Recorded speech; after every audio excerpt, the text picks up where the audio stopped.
USCHO.com. This is the USCHO Spotlight, a weekly podcast from U.S. College Hockey Online at USCHO.com, featuring conversations with college hockey coaches and players and journalists who cover the sport. Good afternoon. We're live from West End Johnny's in Boston, live from the Frozen Four here on USCHO Spotlight. I'm Ed Trefsker alongside Derek Schooley and Jim Connolly. We've got a great lineup of guests this afternoon, and this podcast is sponsored by DCU, Digital Federal Credit Union. What will DCU mean to you? Find out today by visiting dcu.org. Membership required. Well, we've got a lot to talk about today, so why don't we jump in? Day four. How about that? Exciting you survived. is this? Hey, we get to crown a champion tonight. Yeah, too. That's right. the best part. Day four. This is what it's about. Wall-to-wall guests ready to go here. Let's do it. And Jim, I've made it this far. You did make it this far. Yeah, I survived. With my back, I can barely walk, but I'm hobbling the streets of Boston. There you go. Well, let's bring in our first guest. We're not even going to do an intro segment today. We'll just bring in one of the legends of the game of hockey. He has been with USA Hockey for, decades now, it feels. But the head of communications for USA Hockey runs the men's and women's Olympic team, Dave Fisher. He also is the head of the communications here as one of the great volunteers of the Frozen Four. It's always good to see you, Fish. Welcome back. Yeah, thanks. Good to see you guys and smiling. It's great to be in Boston again, isn't it? And see sellout crowds and all the energy and smiles and everything else going on. And it's great to just be sitting here with the Red Baron, too, down at the end of the table. You're going to hear from him in a little bit. You're ruining the surprise. Sorry. Jimmy already threw out the word legendary, and now we got Hall of Famer next. Oh, sorry. Fish, it's been an interesting year. I'm going to go right to USA Hockey. You start the year, the Olympics are coming, but you think you're going to have some NHL players. That ends up not happening, and you end up with a bunch of college kids going on a huge stage at the Olympics, and I'll tell you, comporting themselves very well. Yeah, it was an interesting journey to say the least, and we were just hearkening back over it, going through the calendar, and, we all thought NHL players were going to be in, and, they had the out if there was business interruption, which on, I think, December 8th, the NHL Board of Governors met and said, yeah, all's good and in. And on December 22nd, they pulled the plug 4 weeks before we had to send a group to L.A. But wound up with 15 current college kids, and on the roster. It was fun. Obviously, some good players. We've seen some of them here at the Frozen Four and throughout the year, and people wanted to harken back to Miracle on Ice a little bit, which is always a good thing. We want to get past that on the Olympic front and have a new gold medalist, so we can not get rid of them, but turn the page a little bit. So, but it was good overall.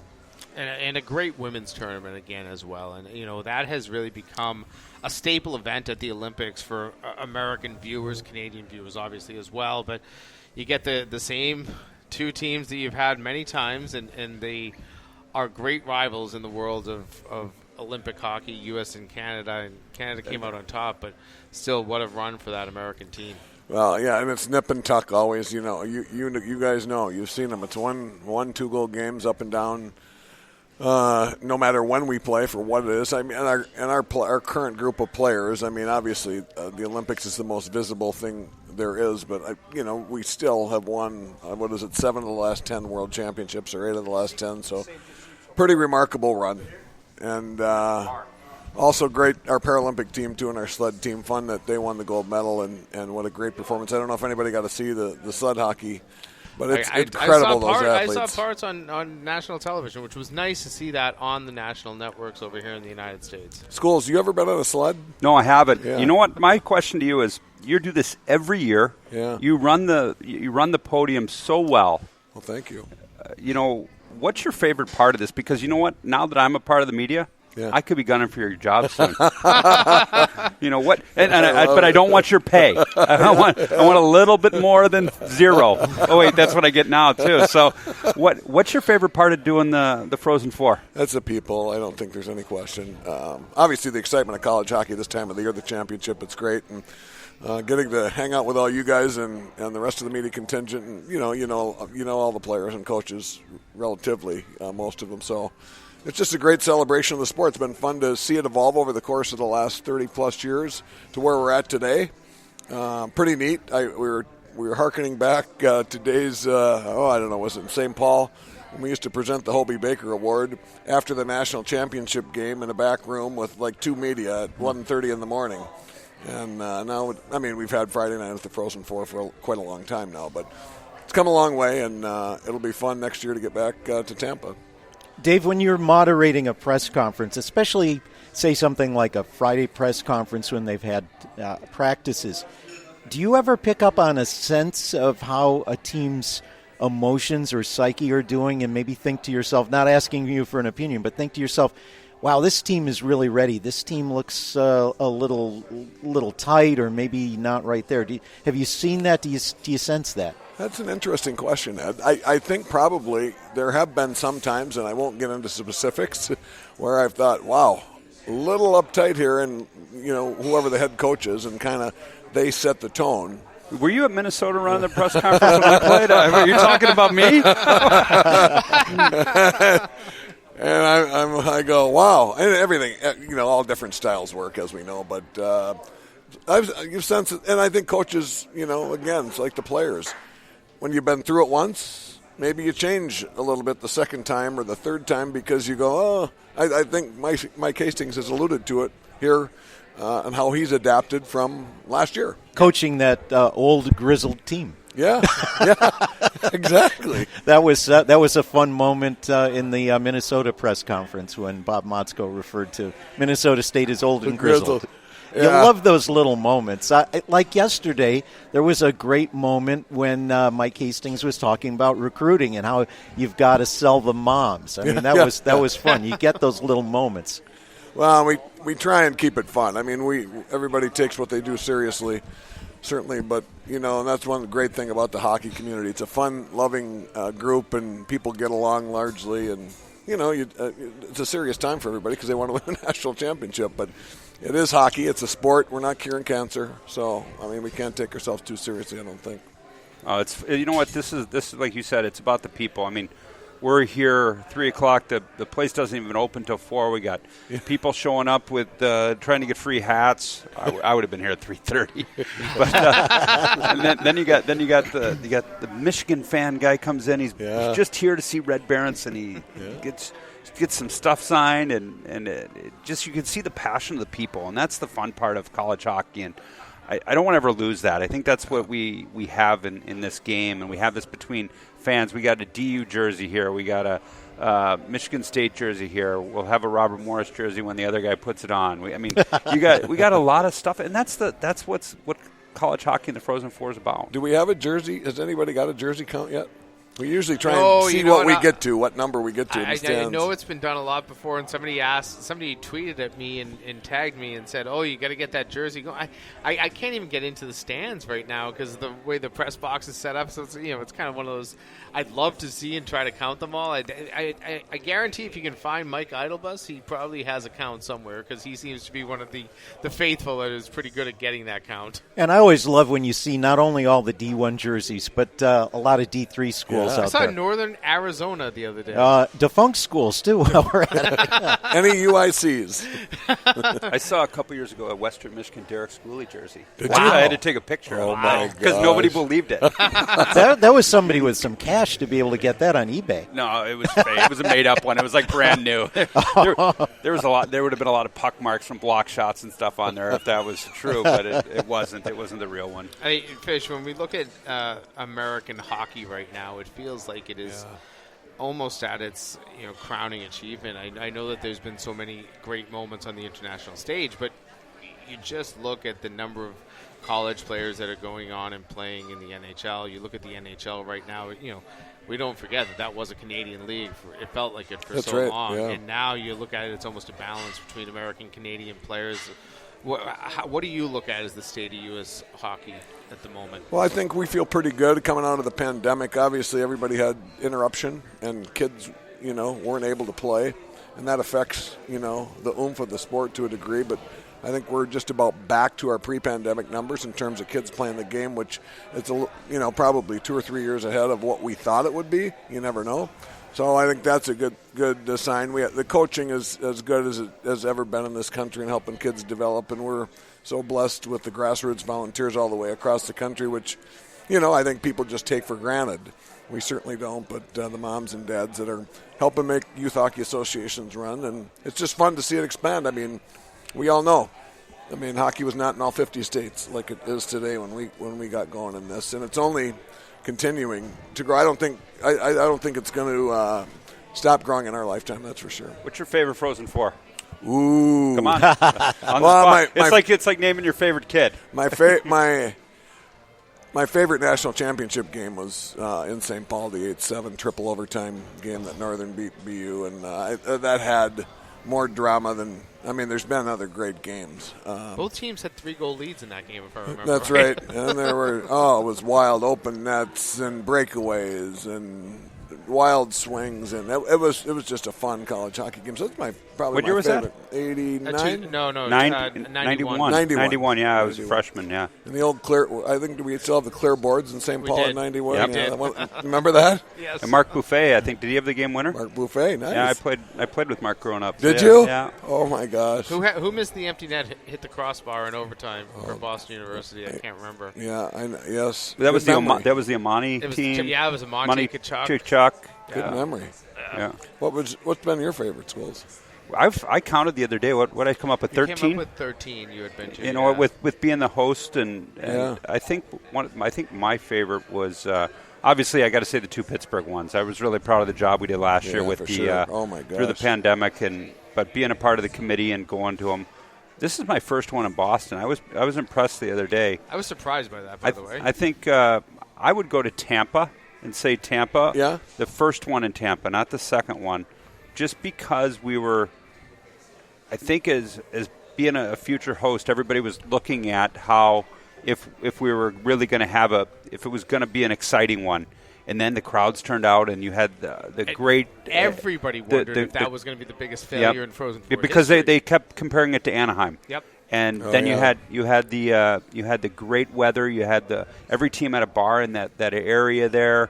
Then you had the Frozen Fest outside the building. The hotels were right there. You could lay out all day and then go to the hockey games. I mean, it was. I think Tampa, the first Tampa, because it exceeded expectations so much. I miss both of the Tampas. I'm looking forward to next year. Hopefully, nothing getting in the way. And that, by the way, that first Tampa was the warmest national championship game on record. Not surprising. This today is our 20th warmest, in case you're wondering. We actually have a list of that. That's something else people miss out on in between getting teams up there for their post-game press conferences. Fish is there to give us all kinds of interesting information. Or useless. Well, you know what? A lot of it ends up, people are furiously writing it down to stick in their game notebook. How many, what number Frozen 4 is this played in a garden? I'm sure you're going to have that for us. We'll have that today for sure. Where was your favorite Frozens? You guys have been to a lot of them. Jimmy's on like 30, isn't he? This is 24 for me, 21 in a row. The longest active streak among all media members? I think so. You were throwing that out at the bar last night. Todd Molesky's right there. I think we're the same. Don't give me the I think so now. And Jess Myers would have been, but he missed one. Jess has more than me, but he missed one. But I think my favorite still probably is DC. Yeah, that was a really good one. You missed that one too? I missed Chicago, D.C., and the two Tampas. That was a really good one, The great too. games, and just a city, a downtown arena, very similar to what we have here in Boston. Like, it's not somewhere in the outskirts. It literally is in the middle of a lot of it's right in the middle of downtown D.C. I was shocked when I saw where the venue was. I just enjoyed it, and then you throw in the games and the history and the politics. The greatest comeback, probably in a late game comeback, 2 goals in the last minute by Boston University. They win it in overtime. Colby Cohen, who's here tonight, he had the game-winning goal. That was crazy. That was one that was easy to enjoy, and I'm surprised it hasn't come back on the list. I know that it takes a city to bid, and it takes a venue, and it takes somebody to partner with that venue, and all of that sort of stuff. But that's one that, to me, kind of surprises me that it hasn't popped back on. You got to bid. I know it's the whole bid. They haven't bid. They haven't bid. Everybody says let's go to Nashville. Well, Nashville has to bid. Yeah, you have to. They haven't bid, and that's one of those things that people shake their head about. But not everybody understands the process too. I'm trying to do the math. This year is 20 for me, and it's been 13 in a row, I think. I've got a few that are on the list. The first one I went to was as a fan, 98, when Michigan won here. Great overtime win for the Wolverines was great. I wasn't excited about the venue, but I love 2007 when Michigan State won. That was my favorite all-time post. Is that Milwaukee? St. Louis. St. Louis. St. Louis, Milwaukee the year before was great. It's great to see the home team at the win. end of the game. Yeah, you get to see Wisconsin win there a few years earlier. Seeing the Gophers win in St. Paul was great.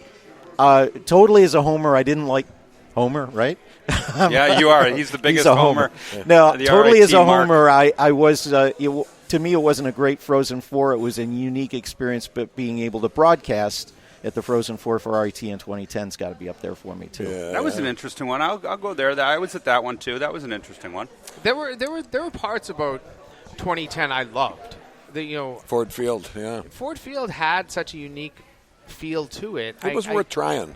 I get thought. it that it didn't work. Everybody thought it would be like basketball, and we'd have 75,000 people in there, and still got 34,000 or so. I mean, that's a pretty significant number. And what a disappointment it was to have to cancel Detroit in 2020 because I know. that area around there, people have a bad attitude about Detroit, but that was going to be terrific, and I hope they are able to bid again and get unbelievable facility, the Little Caesars Arena. Yeah, it's unbelievable. It's tough to get with the two pro teams always.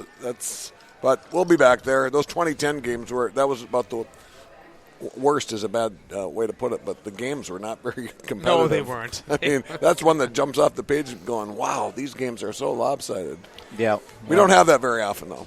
No. What's on the docket for USA Hockey? What's the next big thing? I know we have some great initiatives out there, diversity, some just grassroots efforts. Learn to play and all of that. My own kid got to take part in the NHL's Learn to Play program, loved it. And now she's a 9-year-old that goes out there and skates every day. Oh, but awesome. what do you see in terms of growing and just major initiatives going forward? Well, I mean, one of the fun things we have going on right now, and what day are we on? Saturday?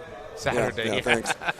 Our first of 2 weekends of a disabled festival. We have 6 disciplines of disabled hockey. Pittsburgh. Yeah, it's in Pittsburgh. It's so cool to watch. Blind hockey is our newest addition to that disabled realm, and it's just absolutely wild to watch it. And I just smile and think, great that we're giving people from all walks, and I think that's the big part of what we're up to in the future. Obviously, we want to share the game with as broad and diverse of audience as we can, and we're working hard with the National Hockey League, with the whole hockey community, our junior leagues, obviously college hockey, to come up with ways. I think we all want the same thing, our game to continue to grow and to continue to be just, again, welcome more people. And I think people are certainly care. We always want to welcome everybody, but be more intentional about some of the efforts to kind of expand the field. Well, Fish, it's always great to see you at a Frozen Four. Good to see you we guys, will try too. to avoid as many USA hosted World Championships at the same time, so we don't have you missing Frozen Fours like Tampa. You got to have you got to have one. You can't go for 3. Tampa next year. I have nothing in the way, and I don't think I will. How about that? We were in Boston last in 2015. Correct. And we follow with Tampa. Same thing this time. I mean, I don't know. Schools, did you select that?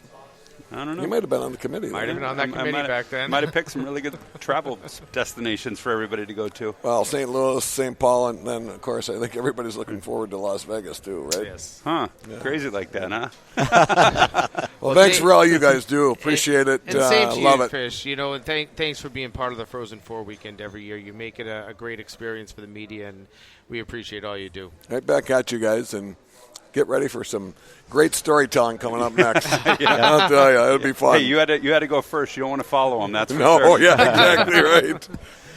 Well, we're going to take a break, and we'll come back with the legendary Red Berenson in just a few moments. You're listening to USCHO Spotlight live from Boston, brought to you by DCU Digital Federal Credit Union. Visit dcu.org.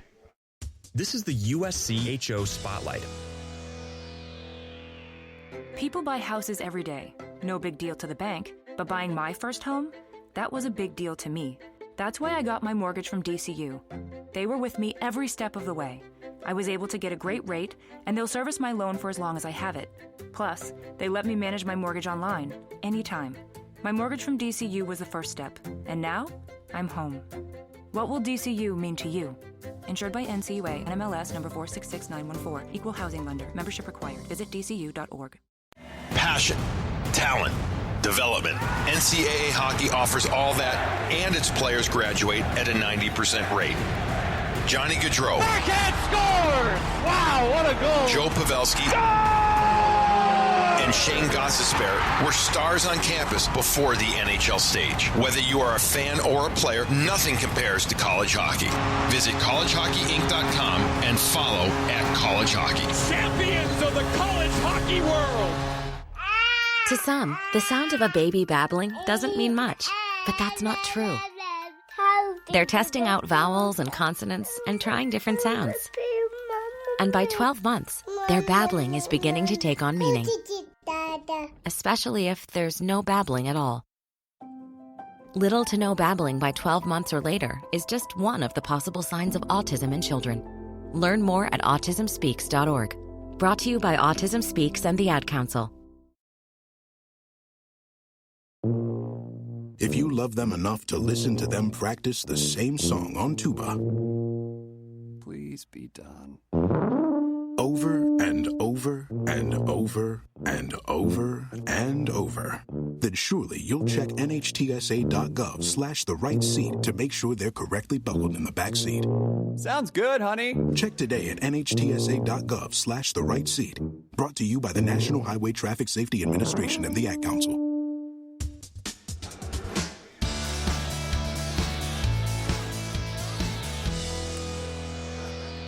Welcome back to USCHO Spotlight, live from West End Johnny's in Boston, just a couple blocks away from TD Garden, where tonight Minnesota State and Denver will face off for the national championship. I'm Ed Trefsker alongside Derek Schooley and Jim Connolly. And Jim, why don't you do the honors? Well, I used legendary for Dave Fisher, so I'll just go right to Hall of Famer. And one of the greatest coaches that ever coached the college game, Red Berenson, now working at the Big Ten office. It's great to see you. Welcome back to Boston. Well, we enjoyed coming to Boston. And by the way, Dave Fisher that you just had on, he's one of the easiest people to get along with in college hockey and U.S. amateur hockey. He's been around for a long time. He's been terrific. So it was nice to see him here today, obviously. But 98, Michigan came out here to play in the Fleet Center when it was a new building. And we played in that championship game against Boston College. You remember that? And Jerry York had a great team. They had a better team than we had, but we ended up sneaking it out in overtime. And I'll never forget that, because I said after the game, and this can happen in college sports and especially in a one-game shootout, that the best team doesn't always win. And that's what happened that night. Boston College was the better team, but Michigan won the game. And the next year, 97, we were the best team, and we got knocked off by BU. And I said it again. I said the best team doesn't always win. So that's what you get this time of year in these games, but they're exciting games. You saw your Michigan team here the other night. They lost a tough one in overtime. That's a very talented team that Mel had this year. That just shows some of the great players that have taken the college route, though, in recent years, to stack a team with 7 first-round draft picks and 12 overall NHL draft picks. That's a pretty special team that Mel had. It really is. And you know, I think the trend started a long time ago, and I was fortunate to be one of the first ones to break into the NHL coming out of Michigan, out of college hockey. And there was one American in the league then in 1962. There was one European, that was Ulf Sterner. The American was Tommy Williams. And there was one college player, and that was Red Hay. He was from my hometown in Saskatchewan, Canada. And so you had a whole different world. And so literally one American and one college player. And now look at it. You've got at least a third of the NHL are college players. And this year might have been the best college represented draft, obviously, with 4 of the top 5 players in the first round coming from University of Michigan. So they did have a special team. I know they're saddened and somewhat shocked that they didn't do better here, but the competition's good, and it doesn't matter where you were drafted this time of year. You better be the better team, and if you don't, then you're not going to get the result you wanted. So obviously we talked before. I grew up in St. Louis, watched you play, watched you coach, got to play against you as a player, got to coach against you as a coach. So I don't know if there's anybody else that could say that, but going through your years in St. Louis, my favorite year was obviously the 1981 that we talked about in the playoffs. You scored 6 goals in a game. Tell us about that, because I don't see it ever happening again. Well, it was in November of 1968, and the expansion happened, I think, in 66, 67, and they went from 6 to 12 teams, and I ended up in St. Louis, and St. Louis wasn't my choice, and it wasn't a team I would have chosen, but it turned out to be the best thing that ever happened to me in pro hockey, and we got going there, and the team. Well, we had a great coach in Scotty Bowman. In fact, we had a couple of players older than Scotty was, and players like Al Arbor and Jacques Plante and Glenn Hall, as 2 of the greatest goalies ever played. And then an assortment of players from the Boston system. We had Terry Crisp, and players from Montreal. We had Jimmy Roberts and myself and Jean-Guy Talbot and so on. But anyway, they put together a team of players that just seemed to mesh. You had that chemistry. And then in Philadelphia, I guess my second year in St. Louis, we had a pretty good rivalry going with Philadelphia. And we went in there, and it was just one of those nights where the puck went in for me. The thing I look back, and I listened to the tape, Dan Kelly described the goals, and there's no video of it. So in those days, they televised a game, and then they scrapped the video and erased it and used it for something else. So anyway, Dan Kelly's description of the goals were all old-time hockey-type goals. Pickard breaks the puck out of his own, gives it to Talbot. Talbot over to McCurry. McCurry up to Barons, shoots, he scores. And I was the beneficiary of all this teamwork and good passing and good rushing. And Doug Favell was the goalie. I felt bad for him because I wasn't, that kind of a scorer. But for years after, people would say, well, who's the best forward you played against, and so on. And he said, oh, there's no question, it was Red Berenson, but it wasn't me. I mean, he played against a lot of better players than me, but I had my night against Doug Favell. So it was a memorable night, and I took it for granted, and the players kidded me about it, and we had a good time with it. And then the Blues, the management of the Blues, the Solomons, were terrific. And they had a night for me while I was playing, only a few weeks later, and they gave me, the players chipped in and bought me a shotgun. They knew I was a hunter. And the team got me a new Chevrolet station wagon. We had 4 kids, and they knew I needed a new car. I had an old wreck, and we weren't making a lot of money. But anyway, when they gave me that car, I nearly died. I couldn't believe it. But it was just one of those things. It was a different time, and we appreciated everything we got in St. Louis, and I was one of the biggest benefactors, I think, of being there. So you transition to coach, right from playing. You get traded to Detroit, then go back to the Blues, then you become their coach right out of playing, correct? Yep. And then after you're done there, you're around a little bit. Buffalo, I think you went to, if I remember correctly. And yeah, I was there for a few years in St. Louis. We had a good run. A lot of young, really good. Fedorko and Sutter. Fedorko, Sutter, Babbage. Yep. Turnbull, and a good group. And Emil Francis was the GM, and he'd been my coach in New York. And he was the one that traded me to St. Louis, and so it was kind of a mixed blessing, but I realized it was a great move for me. But nevertheless, I had all those young guys.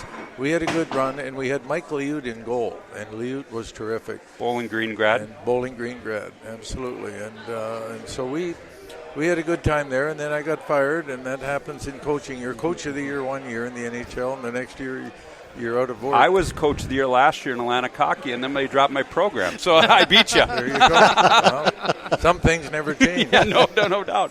So then you end up in Michigan. Talk us how you get to Michigan. Obviously an alum. Yeah, when I left St. Louis, and now Scotty Bowman was the GM and coach of Buffalo Sabres.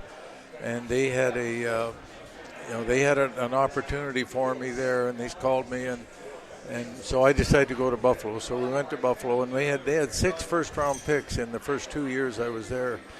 I was only there for 2 years, but players like Tom Barrasso and Phil Housley and Dave Andrechuk and really a good group of young players. So we had some fun there, but when Michigan came calling, I just thought, even though I was going to make about half as much money, and I said, I went to the business school at Michigan. I don't know if this is the right decision to make when you put the numbers to it, but it was the right.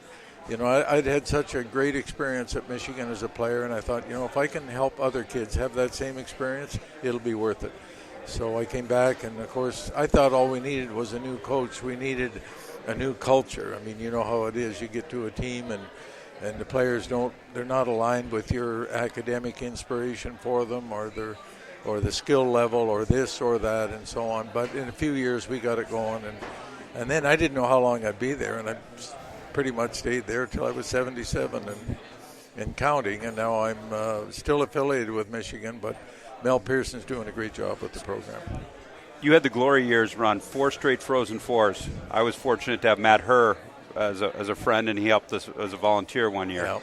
But I think that's almost unprecedented now. Talk about those years and the guys that you had there. I mean, the hockey players that you had ended up being really good pros. Well, they did, and they were.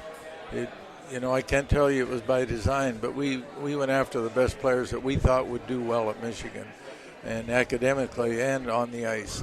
And we had Marty Turco in goal, if you remember, and Steve Shields had just graduated, and he had set a record for most wins ever by a Division I goalie. And when I recruited Turco, and I told him that, I said, we're not expecting you to, be able to. And his dad said, no, don't worry about that. Marty will break that record. And sure enough, he did. I think we had 4 30-some win seasons all put together. But players like Brendan Morrison, John Madden, Jason Botterill, Mike Legge was the guy that scored that Michigan goal that they still called the Michigan to this day. Duplicating it now, but that was in '96 when he scored that goal.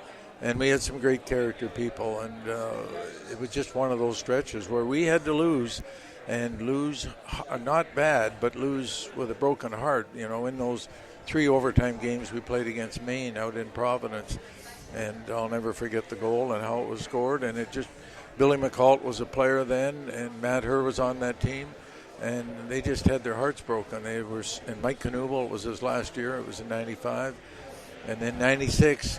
Our team had learned what it was like losing, and we weren't playing to win. We were playing make sure we're not going to lose this game. And it was a business trip to Cincinnati, and those guys carried the mail, and we played against a really good Colorado College team. And all these games end up in overtime, and it was an overtime game. Brendan Morrison scored the winner, and then the next year, '97, we were the best team, and we were in the Frozen Four, but we got knocked off by BU. So it's so competitive every year, and that's what we're seeing this weekend. You saw 4 great teams, and there's only 2 left, but they're the teams that played the best. And so that's what I say. It may not be the best team that wins, but the team that plays the best. Right. Does sometimes it take that experience at the national level? I know we heard Greg Carvel say it last year that they won a national championship because they lost in 2019. Yep. And we've heard Mike Hastings reference it, that they learned a lot from losing last year. Do you have to sometimes lose at the biggest level to have success and learn from it? I think you do. I mean, really, even as a coach, you do everything you can to prepare, but there's nothing like the NCAA tournament. And when you get in that tournament, it's amazing how every player and every team seems to come up a big notch. And if you're not ready for it, you're going to lose. And then you're going to say, how come we lost? Well, we lost because we didn't either train hard enough, we didn't prepare hard enough or well enough. We were distracted by this or that, whether it's draft picks or scouts or whoever's in the stands trying to get your time and your attention. And pretty soon you have to treat it like a business trip, and you have to show up with your A game. Like I saw Michigan play a lot this year, and when they were good, they were just about unbeatable, because they've got a goalie too in Portillo who's been terrific.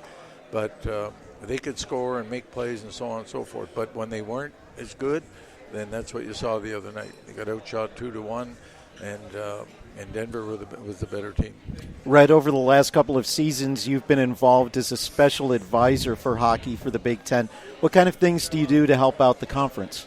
Well, Kevin Warren took over as the new commissioner of the Big Ten, and he'd played basketball in Arizona State, but when he was working for the Detroit Lions, he sent his son over to our hockey school, and a young son, Power, and of course then he moved on to Minnesota, but I met Kevin then, and he remembered that, and so Power went on to be a college football player. He got too big for hockey, but terrific family, but Kevin never forgot that. So when he got the Big Ten job, and he heard about the conference not doing that well and hockey-wise, so he called me right away and said, we have to have a meeting. So what are we doing to make it better? Well, first of all, we have the Big Ten Network, which is a powerful network for Big Ten sports. And they weren't happy with the ratings that we were getting. They weren't happy with the game times, too many long 3-hour games and so on. So we proposed that, and this wasn't necessarily popular right off the get-go, I proposed we go to a 12-minute intermission. We only have one TV timeout per period at the halfway point. We have hurry-up face-offs, and we get the linesmen and referees try and minimize the replays and the delays in the game. And now we're down to about a 2-hour and maybe a minute or two, or depending on the game, window, and they love it. So what has happened to the game? The players like it because they're all playing. Derek, you can appreciate that. There's no stopping every 3 or 4 minutes for a commercial that the people in the rink didn't pay to have the game stop on their behalf. And so I'm a big proponent of keeping the game going and the momentum and the passion and get the fans involved in the environment and everything else. It's been a win. It's been a home run for the Big Ten Hockey Conference. So that's the first thing we did, and now it's just a matter of, I can see there might be some expansion in the future with other Big Ten schools. We do have an affiliate member, Notre Dame, and they've been a good fit for the Big Ten. So I really like where we are, and it's kind of a passion of mine anyway, so college hockey. Would you see more affiliates? Would you see the I know it wasn't a big thing in the Big Ten to have affiliate members in any sport, but you put Notre Dame in. I think Johns Hopkins came in lacrosse.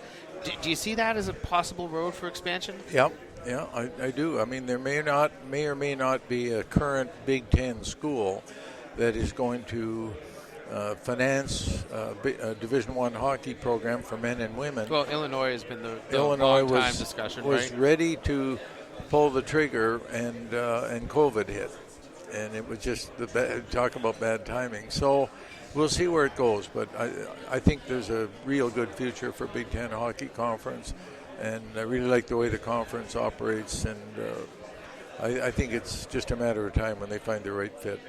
Well, it certainly is a big win for college hockey having a major conference seat at the table, and I think the Big Ten has done a great job in red.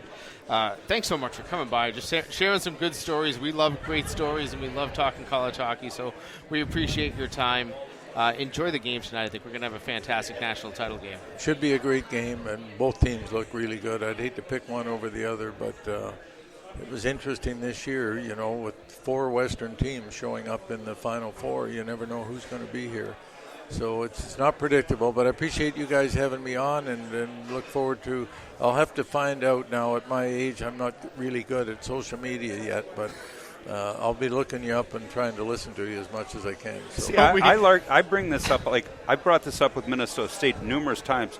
And you brought it up with your teams in '94 and in that era. I think this is their time because of what they went through last year and the year before. Yep. I think they had to lose to win. Yeah, I agree. I mean, it's too bad. That's the major motivation, because we have great coaches and we have great assistant coaches and strength coaches and trainers and everything. They've got just about like an NHL operation in these schools, but it still takes something that gets your attention big time. And you're right, Derek. You could see a team just be fueled by that losing, how bad it was. It's, I've always said Michigan's a team that plays to win, and other teams maybe play. Their strategy on the ice is not to lose, and they make it tough on you. Like Michigan State used to be really good defensively, and they could beat an offensive team.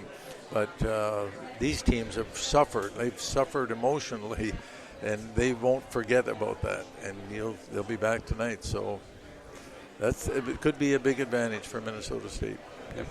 Well, thank you, Red, for joining us. And we're going to take a break now and come back with more of USCHO Spotlight here live from Boston. This is the USCHO Spotlight.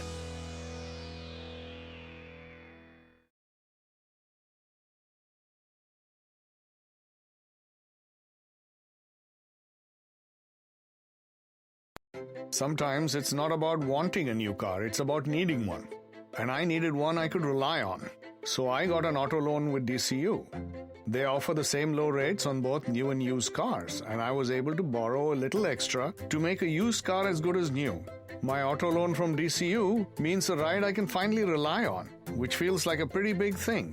What will DCU mean to you? Insured by NCUA. Membership required. Visit dcu.org. Passion, talent, development. NCAA hockey offers all that, and its players graduate at a 90% rate. Nick Bukestad. Backhand score! Wow, what a goal! David Backus. And Zach Parisi were stars on campus before the NHL stage. Whether you are a fan or a player, nothing compares to college hockey. Visit collegehockeyinc.com and follow @collegehockey. Champions of the college hockey world! When it comes to making plans, you are the best. What about those round trips, which are perfect on your way there and perfect on your way back? Or those meetings with friends, surprise parties, camps, birthdays. The same way you plan for the important moments, start planning to protect you and your loved ones from a natural disaster. Sign up for local weather and emergency alerts. Prepare an emergency kit and make a family communications plan. Get started at ready.gov/plan. Brought to you by FEMA and the Ad Council. Know how people say life happens? Well, for me, life was happening, and I needed a new truck. I didn't have time to shop around for a good loan, so I got one from the dealer, higher interest and all. Month after month, those payments were squeezing me. So I went to DCU. They refinanced my loan and helped lower my rate, which lowered my payments. These days, I have more money in my pocket for whatever life throws at me. What will DCU mean to you? Insured by NCUA. Membership required. Visit dcu.org.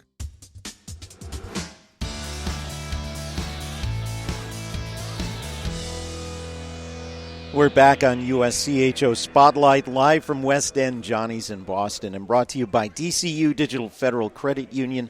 Visit dcu.org.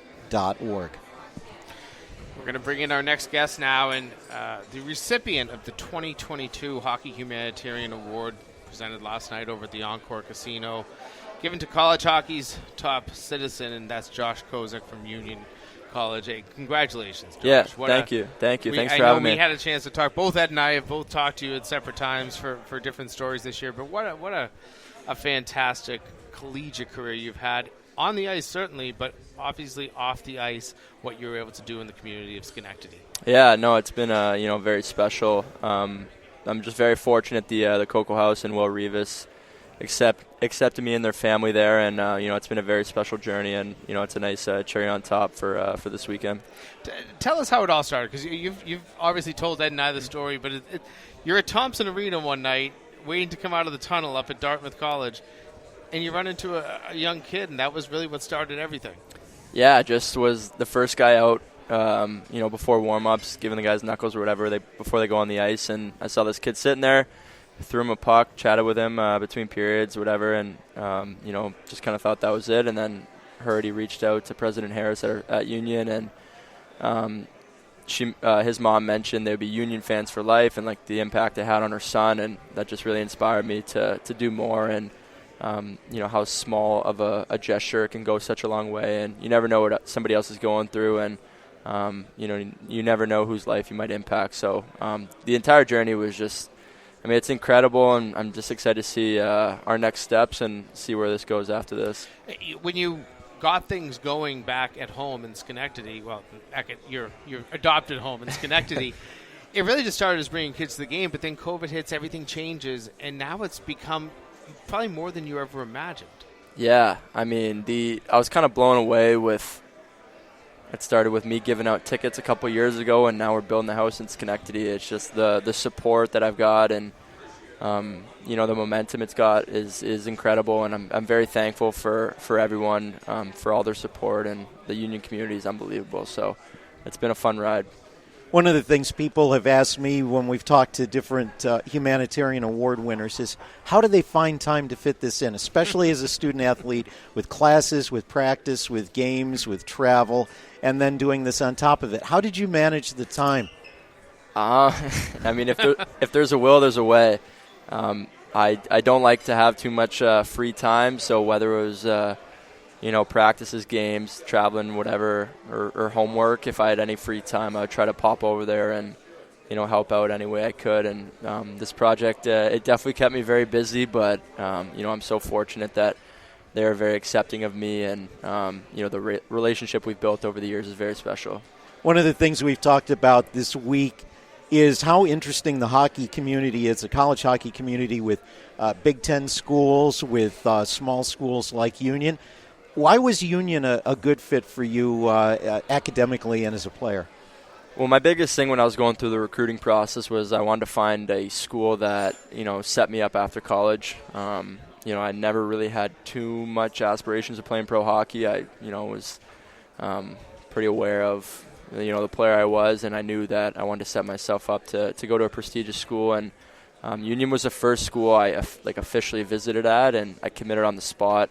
Get to know the coaching staff, seeing the community, meeting with various, higher up people on campus, and meeting the guys and everything. It clicked, and I couldn't see myself going anywhere else. And I'm so fortunate that Coach Bennett gave me the opportunity to come to Union, and couldn't be more thankful of how things went. And when you think about playing in ECAC hockey, you kind of visit some storied places and some programs with great history. What was it like being a player in that league?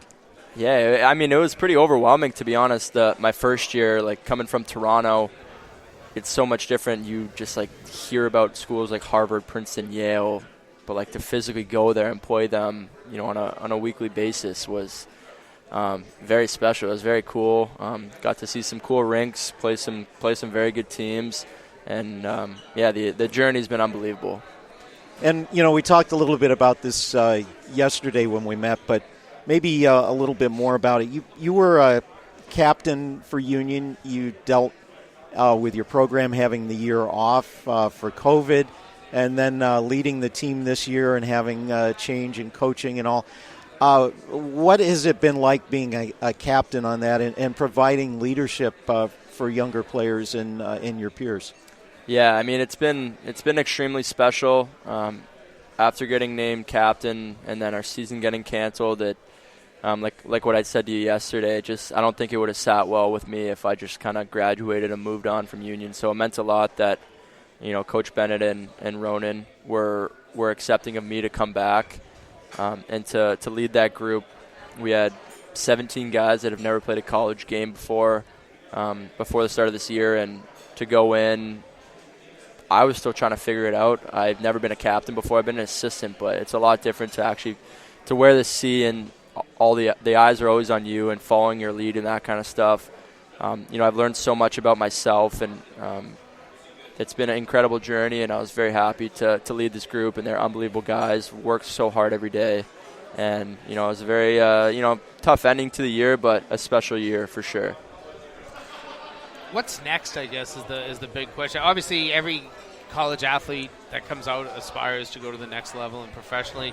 But obviously, that might be part of it. But is there going to be another, kind of a community service campaign that kind of becomes part of your life going forward? Well, Cozy's kids will continue on for hopefully the rest of my life and connected with the Cocoa House. But, I mean, hockey-wise, I'm hanging them up. I'm moving out to California to begin a career in real estate, so excited about that. But the beauty about social media and how everything works nowadays is I can talk to Will every day, and whatever next steps they want or whatever next steps they got to take at the Cocoa House, I'll be happy to help. And I've had some teammates reach out to provide tickets for everybody. we didn't get into it very much, but you've mentioned in different stories about Will and that connection. Can you tell us a little bit about him and how he brought you into Cocoa House? I mean, Will deserves every award in the world. He's an absolute superhero. I met Will, I think, 3 years ago. Learned about his story. Went to volunteer at the Cocoa House. I saw the passion he had for these kids because he walked in their shoes. He grew up in Schenectady. He went through a lot as a kid, and something that kids should never have to go through. So he sees where these kids are coming from, the families they grew up in, what they go through every day, and I just saw the passion he had and just wanting to create a better life for all these kids. So, I mean, what I did was nothing compared to what Will's done for these guys. I was just excited and very humbled that he accepted me in their family, and, I couldn't be more thankful. What do you take away from Union itself? When you think about that, I mean, obviously you've had such a great impact on the Schenectady community, but the school, it's a pretty special college. And people forget, Union's a small school. It's a Division III, athletically, it's a Division III institution. Up until this year, no scholarship. I mean, this is a school that they won a national championship less than 10 years ago. It's one of those things, I think, when people think of Union, it kind of befuddles you, but there can be some great success for small programs, and Union is certainly one of them. Exactly. I remember watching the Minnesota Union game in 2014, and I turned the game on, and I was like, Minnesota's playing who? Being from Toronto, it's not too far, but I mean, Union's not really a school that really pops off that everyone knows about, but going there, I couldn't be more thankful for my career there as a student, as an athlete, the community, as I've learned through this, endeavors of Cozy's Kids and the fundraising, the amount of support I've got. And I think that's what's so special about a small school, and especially a school like Union.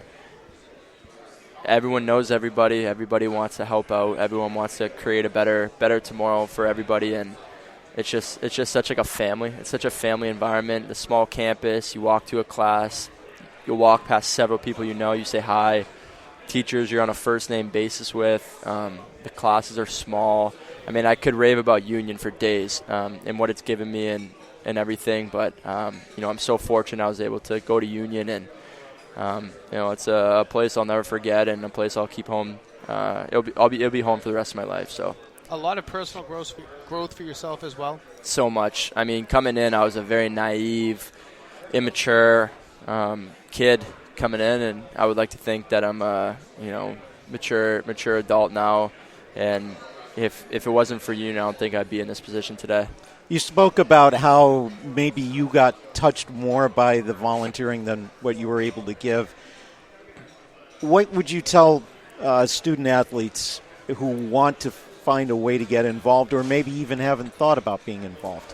Yeah, when I went to Union, I had no plans for, I've never done that much charity work. I've worked with kids, my high school job, whatever. I'd work at a hockey camp with kids and whatnot, but I had no plans of really creating this. It just happened so organically. So I guess my message to athletes and students around the country would just be, put yourself out there. You never know what's going to happen. Get comfortable in uncomfortable situations. The first time I went to the Cocoa House, I was a 21, 22-year-old guy going into a room with 8-year-olds, and I was the one that was uncomfortable. I was nervous to meet them. It was an environment and a neighborhood that I was not familiar with. It was a lot different from where I grew up, and I just put myself out there, and one thing led to another, and here we are. It's been a great journey. I think that says it very well. Get comfortable in uncomfortable situations. So, Josh, congratulations again on the award. What a fantastic award it is. Every year I know Ed and I feel very we don't do enough when we talk to the humanitarian award recipient, and you're no different. So thanks for your time. Congratulations. Enjoy your last few months of college, and best of luck in everything that comes forward. And we're not going to let you go without asking your opinion on tonight's game, Denver and Minnesota State. I mean, two teams that play so disciplined. Yeah.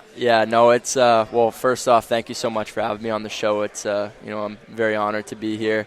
But for tonight's game, I got to go Mankato. My guy Sam Morton. I played with him for 2 years at Union. transfer to Mankato, and he's paved a pretty good path for himself. So love Morty. I got to go with the Mavs. They're on what are they on, a 20-game heater right now? 18 right now. 18. Yeah. So 19 wouldn't be bad for them. 18's a fluke, 19's a streak. So I got to go with the Mavs tonight. I'm going 3-2 Mavs. Low-scoring game. The top two offenses. We'll see the defense come out. Yeah, for sure. Yeah, I played with Dryden McKay for a bit. Unbelievable human being, unbelievable goalie. So I want to congratulate him on the Hobie last night, and I'm sure he would much rather a natty ship tonight than a Hobie. So hopefully he gets both. No doubt about that. Yeah, no doubt about that. Well, Josh, thanks for joining us, and we're going to take a break and come back with more of USCHO Spotlight from Boston. This is the USCHO Spotlight. Sometimes it's not about wanting a new car, it's about needing one. And I needed one I could rely on. So I got an auto loan with DCU. They offer the same low rates on both new and used cars, and I was able to borrow a little extra to make a used car as good as new. My auto loan from DCU means a ride I can finally rely on, which feels like a pretty big thing. What will DCU mean to you? Insured by NCAA. Membership required. Visit dcu.org. Passion, talent, development. NCAA hockey offers all that, and its players graduate at a 90% rate. Nick Bukestad. Backhand scores! Wow, what a goal! David Backus. And Zach Parisi were stars on campus before the NHL stage. Whether you are a fan or a player, nothing compares to college hockey. Visit collegehockeyinc.com and follow @collegehockey. Champions of the college hockey world!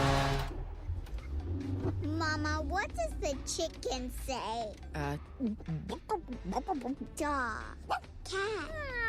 Giraffe. Giraffe, really? Giraffe.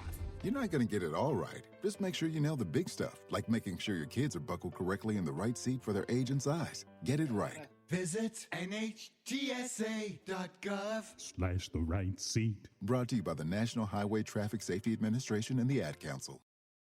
This is the USCHO Spotlight, a weekly podcast from U.S. College Hockey Online at USCHO.com, featuring conversations with college hockey coaches and players and journalists who cover the sport. Welcome back to the second hour of USCHO Spotlight, live from West End Johnny's in Boston, Saturday at the Frozen Four, brought to you by DCU Digital Federal Credit Union. What will DCU mean to you? Find out today by visiting dcu.org. Membership required.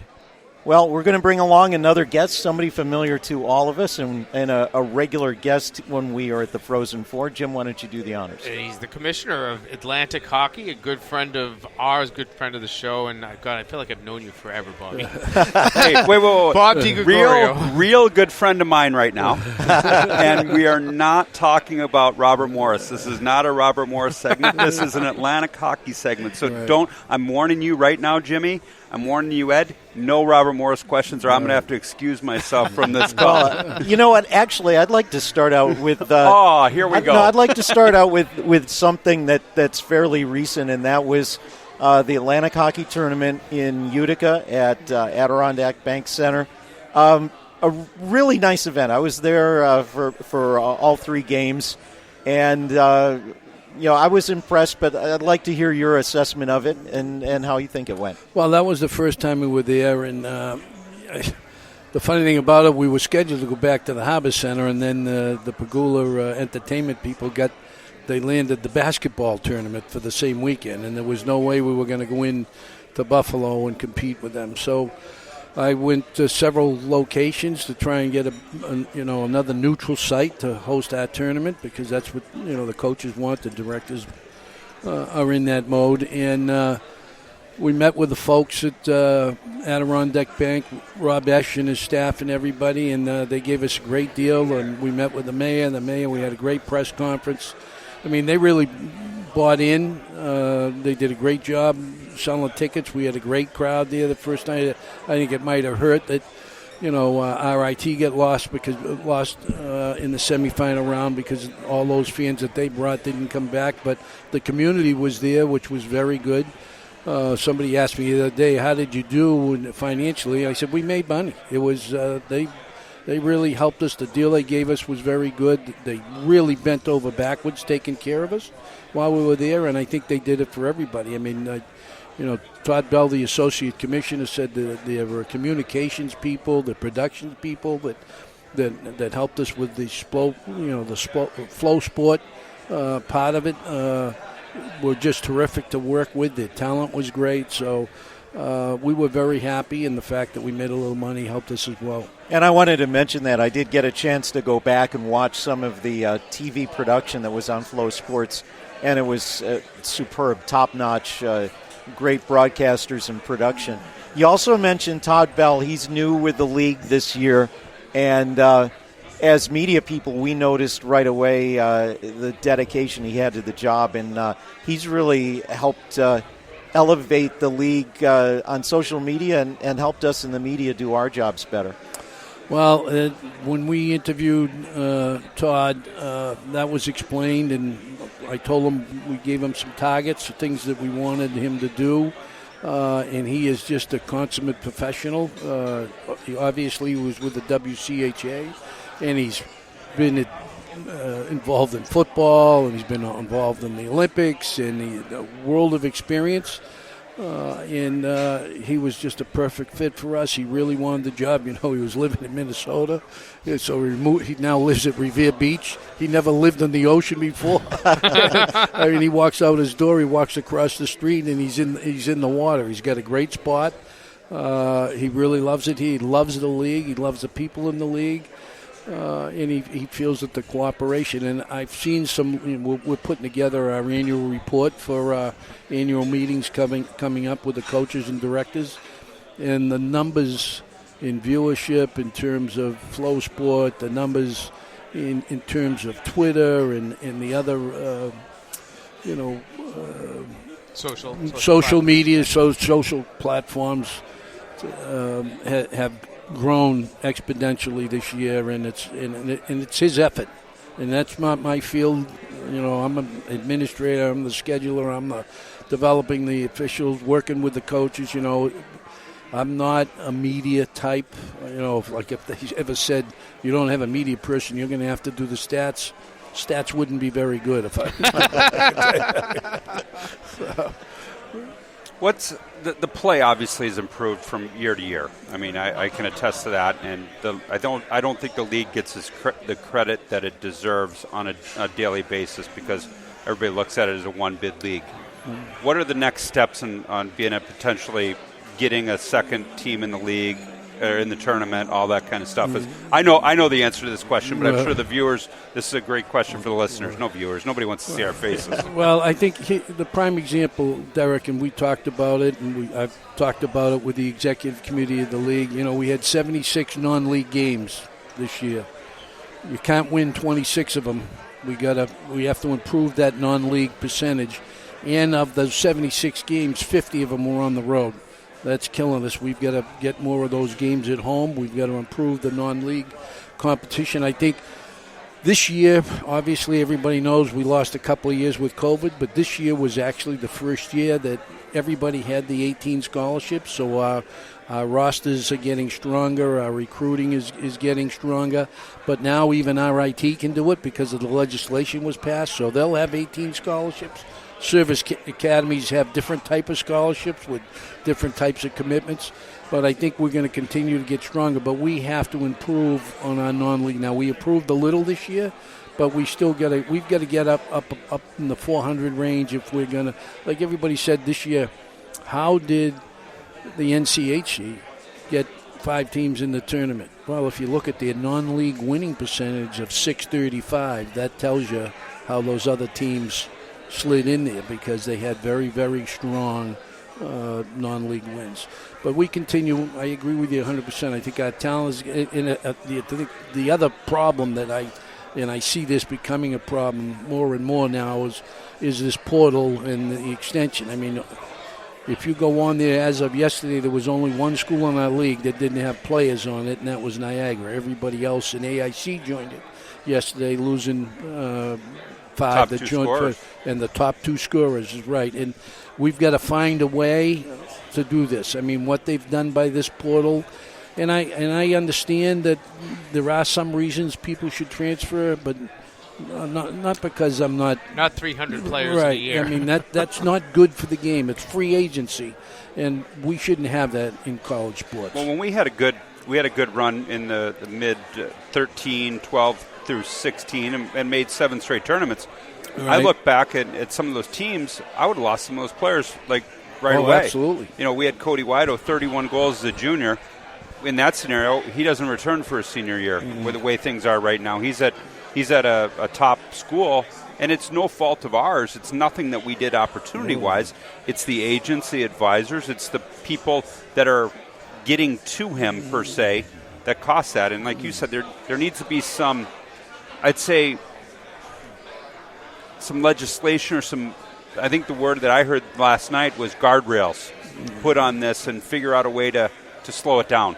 Well, you know, the other issue also is the graduate. In the old days, the old legislation would be, if I finish my undergraduate, say, at Bentley University in 3 years, and I wanted to go someplace for a master's, well, if it was in business, because they have business, I couldn't go. If it was in astronomy and they didn't have it, I could go. But now you can go wherever you want for that. And if you're a top player at one of our schools and you elect to go freely now, it hurts the program. You know, the schools have and the coaches have big investments in these players, and they're not staying, and that's not a good thing for our sport. On the topic of non-conference games and home games, as a league, you really don't dictate the non-conference schedule the teams have. But, you know, you have teams that play a lot of games on the road. But I think right now the league, as facilities have improved, I can't wait to go to Sacred Heart in a year to see that new facility. I was talking to C.J. Maratolo the other night. He's very excited. But it seems like the league has facilities now that should support teams coming in. And we look at this past year, you know, Niagara and RIT with wins over Notre Dame, and Bentley beating BC and Ohio State, and some of those good wins. It's good to get those teams coming in. I mean, I suppose all you can do is encourage, but I mean, that is what you'd like to see, right? Closer to 50-50? Right. I would much rather see us. Yeah, and I know that, you know, they travel and they get good guarantees, but I would, if I had my brothers, I'd rather see them go 2 at home and 2 away. That way that you bring them back into your building. And I have a lot of confidence in the quality of our coaches in the league, and I think you put those other schools on their home ice, I think you can get a better outcome. At least you get an opportunity. We saw it with Bentley this year. Ohio State and Boston College wins against both of those teams at home. True. So, Bob, I know that this is not directly related to Atlantic hockey, but you work with the NUHA, the New England Women's Hockey Alliance, as well. And now we saw Stonehill, which is, I believe, part of NUHA. Am I right? Yes. To say that? They're part of that. They now are going to bring their men's program to Division I. Is there some discussion about other programs in that league that want to maybe move the men's programs toward that Division I level? Well, there's a whole bunch of them right now that are kind of playing an independent schedule because they don't have a tournament in Division II. You know, St. Anselm's, Assumption, Southern New Hampshire University, Franklin P. I don't want to name them all because I know I'm going to miss somebody and somebody's going to be upset. But you know, they don't have a home. I think they'd like a home, and they'd like that opportunity to compete. I think Stonehill's move was because they joined the NEC in Division I in all programs, and because they were in all programs, they will elevate their men's program to Division I, and they'll play an independent schedule. Now you've got, you know, Arizona State, you've got the Alaskan schools, you've got LIU Long Island, you've got now Stonehill, you've got Lindenwood, who's now declared. So there are some other schools that are entertaining with rinks, which is great, and they've got a men's and women's programs that are in the club leagues at the Division I level, and they're talking about possibly elevating. So there could be a whole bunch of schools coming and adding it, which would be a great thing for our sport. Really would. What do you? I mean, we're looking at big numbers now. If you're talking maybe. That could be 6 to 10 teams.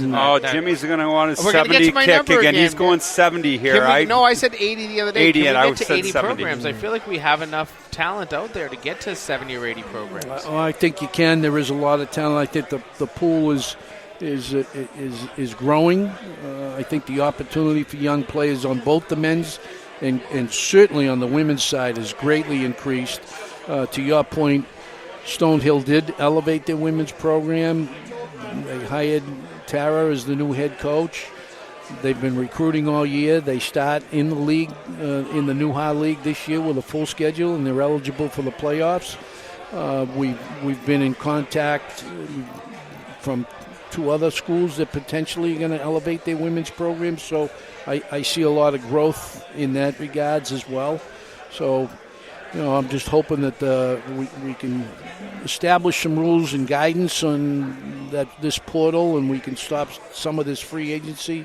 And I think that's going to help the game rather than hurt it. But do you see that? I don't see that going away. I feel like the rights of the student athletes have been put very far to the front that the portal's not going to change much. Well, I don't know all of the in and outs. I haven't read all of the cases, but I hear the antitrust argument all the time about that, and the latest from the powers to be is minimums are good, but maximums are not. Like, right now we have 18 scholarships in men's and women's basketball, so and in men's and women's hockey, so we can establish a minimum standard. But it's my understanding that when this is all said and done, that if a school wants 24 hockey scholarships, there's going to be no maximum, and they're going to be able to do that. What's next? What's next on the agenda for college hockey, in your opinion? Well, I think let's take Robert Morris out of the mix as far as all those kind of things. What's the biggest thing you think on the agenda for college hockey? I think controlling that, and Derek, you mentioned it, the advisors and the attorneys and everything. I mean, we know, the commissioners know, we've heard it, we've seen it and heard it in our meetings, that we've got agents and we've got family advisors, and we even have people going into junior teams and saying, listen, I don't know how many of you committed, but there's an opportunity here, and here at this school. You ought to decommit and move.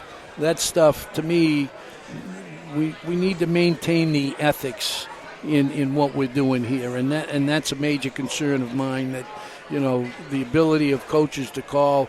Jimmy Conley's at School X, and an assistant coach calls him and says, listen, you need to transfer to our school because you can play here and you will be on the power play, or you will be on the man down and the power play, and you entice him in. I mean, that shouldn't be happening. That shouldn't be happening. And throw on top of that name, image, and likeness. You may have opportunities at a big school in that, but you may also have an opportunity, not to pick on them, but North Dakota, that's not really a large community, but a very prominent program. Very prominent program in a small community where there are opportunities. And, obviously you're hearing about it in football. Arch Manning, the highly recruited potential college quarterback, he's got, possibly millions of dollars thrown at him. But you're not going to see millions of dollars in college hockey, but you could see numbers like going toward players. You think about some of these draft picks that Michigan has had, Owen Power or Luke Hughes or something. There's money out there to also influence things on top of all those things you mentioned. Well, it's funny. I haven't seen the article. Donnie Lucia was going to send it to me, but evidently Minnesota, the University of Minnesota, has made an announcement that their student athletes are going to get $6,000 a year for academic achievement and so on and so forth, additional to scholarships. So if that's going to continue to happen and grow, the haves are going to get further ahead of the have-nots, because there are going to be schools right now, as you know, Division I ice hockey has 24 members of the Division II and III schools, right. And I don't see all of those schools having the ability to throw that kind of money at their student athletes. What do you think and we've talked about this, but this has been a regular question here to the other commissioners. Single sport conferences. What do you see? How do you see that playing out as the landscape changes? Well, I think over the years, and I think the next 5 years could be very crucial, and they could potentially be consumed by. Right now, there's only the Big Ten that's a member of a complete, full multi-sport conference, but it's a possibility that the others could be consumed because of financial considerations, the thought of making it better, more media exposure. I mean, think about Big Ten hockey being in that office rather than standalone. You know, the TV package that they have for both the men's and women's program, the support staff that they have out of that office. You talk about the number of people that are working on social media for the Big Ten every day. They go in, and that's their job. I mean, to be perfectly honest, Todd Bell does that for us, but there wouldn't be Todd Bell and 4 assistants.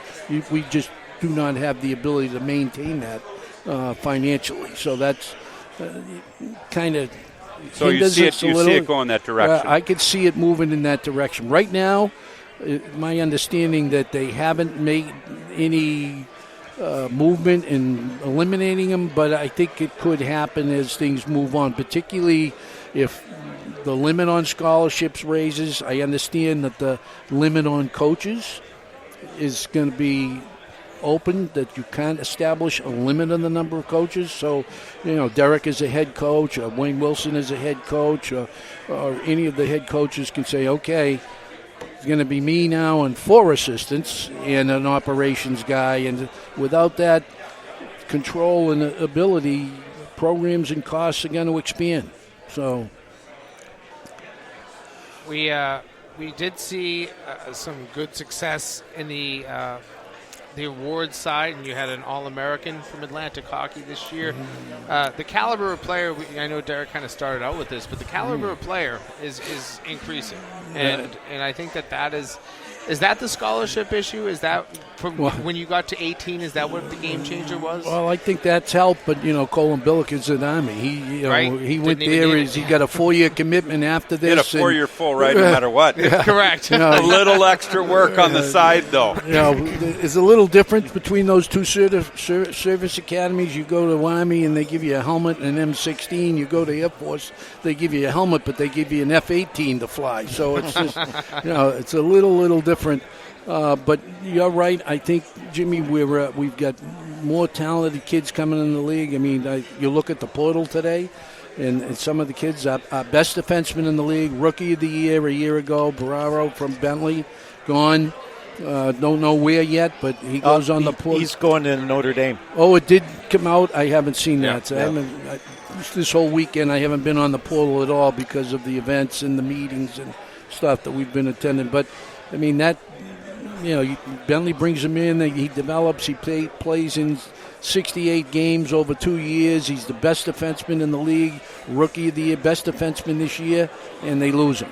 You know, a key man anchors their power play, helps in the man down, obviously, with the others, but you can't keep having your best players be with you for 2 and 3 years and you help develop them, and then they go out the door. We can't become a developmental league. That's not somewhere, I talked to Rick Godkin last night from Mercius, and you can't become somewhere between the USHL and the NCHC, and where they can pick and choose your best players. Right. Because we are a Division I college, and I say we because it's all the mid-majors.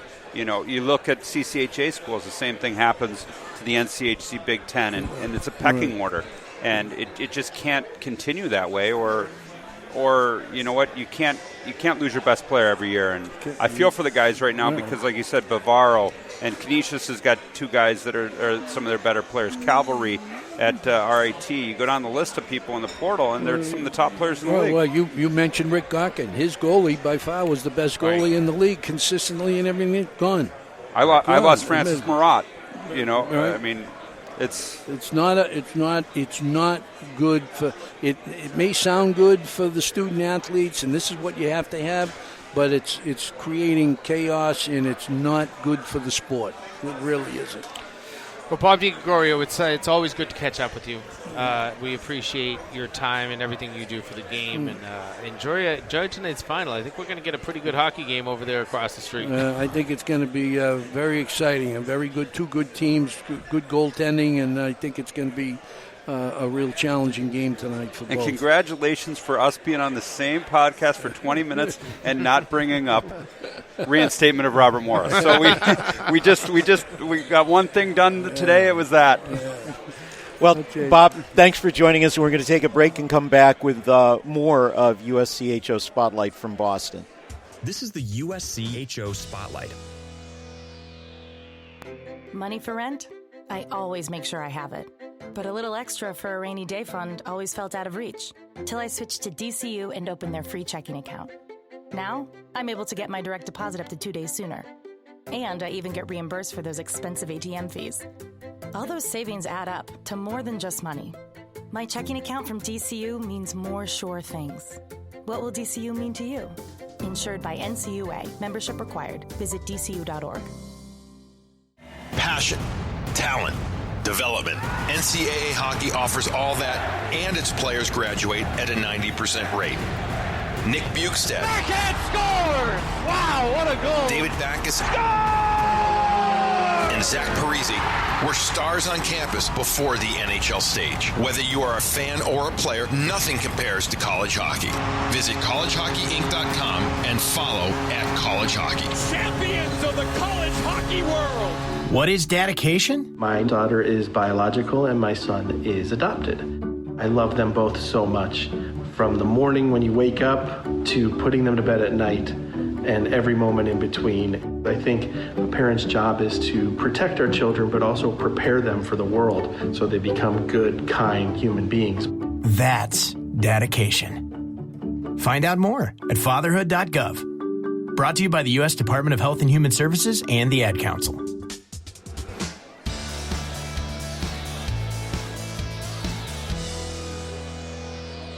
This is USCHO Spotlight live from West End Johnny's in Boston, getting ready for tonight's national championship game between Denver and Minnesota State, brought to you by Digital Federal Credit Union.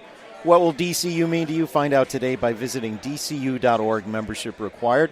I'm Ed Trefsker alongside Derek Schooley and Jim Connolly. And Jim, why don't you bring in our next guest? He is the executive director of College Hockey Inc., and a good time to be in that position as this game keeps growing. They do a great job marketing the sport. But Mike Snee, welcome to the show. Welcome to Boston. Thank you. Thanks for having me on. I always enjoy this opportunity. We saw a packed building over at TD Garden on Thursday, and after the last couple of years, as somebody that markets this sport, that has to feel pretty good. Oh, my gosh. I mean, the packed garden, walking around the streets here, just seeing people everywhere, this restaurant, yeah, it feels really good. But what we saw on Thursday and what we're going to see tonight, it's finally back. It's hard to believe it's been 3 years, but that was wonderful.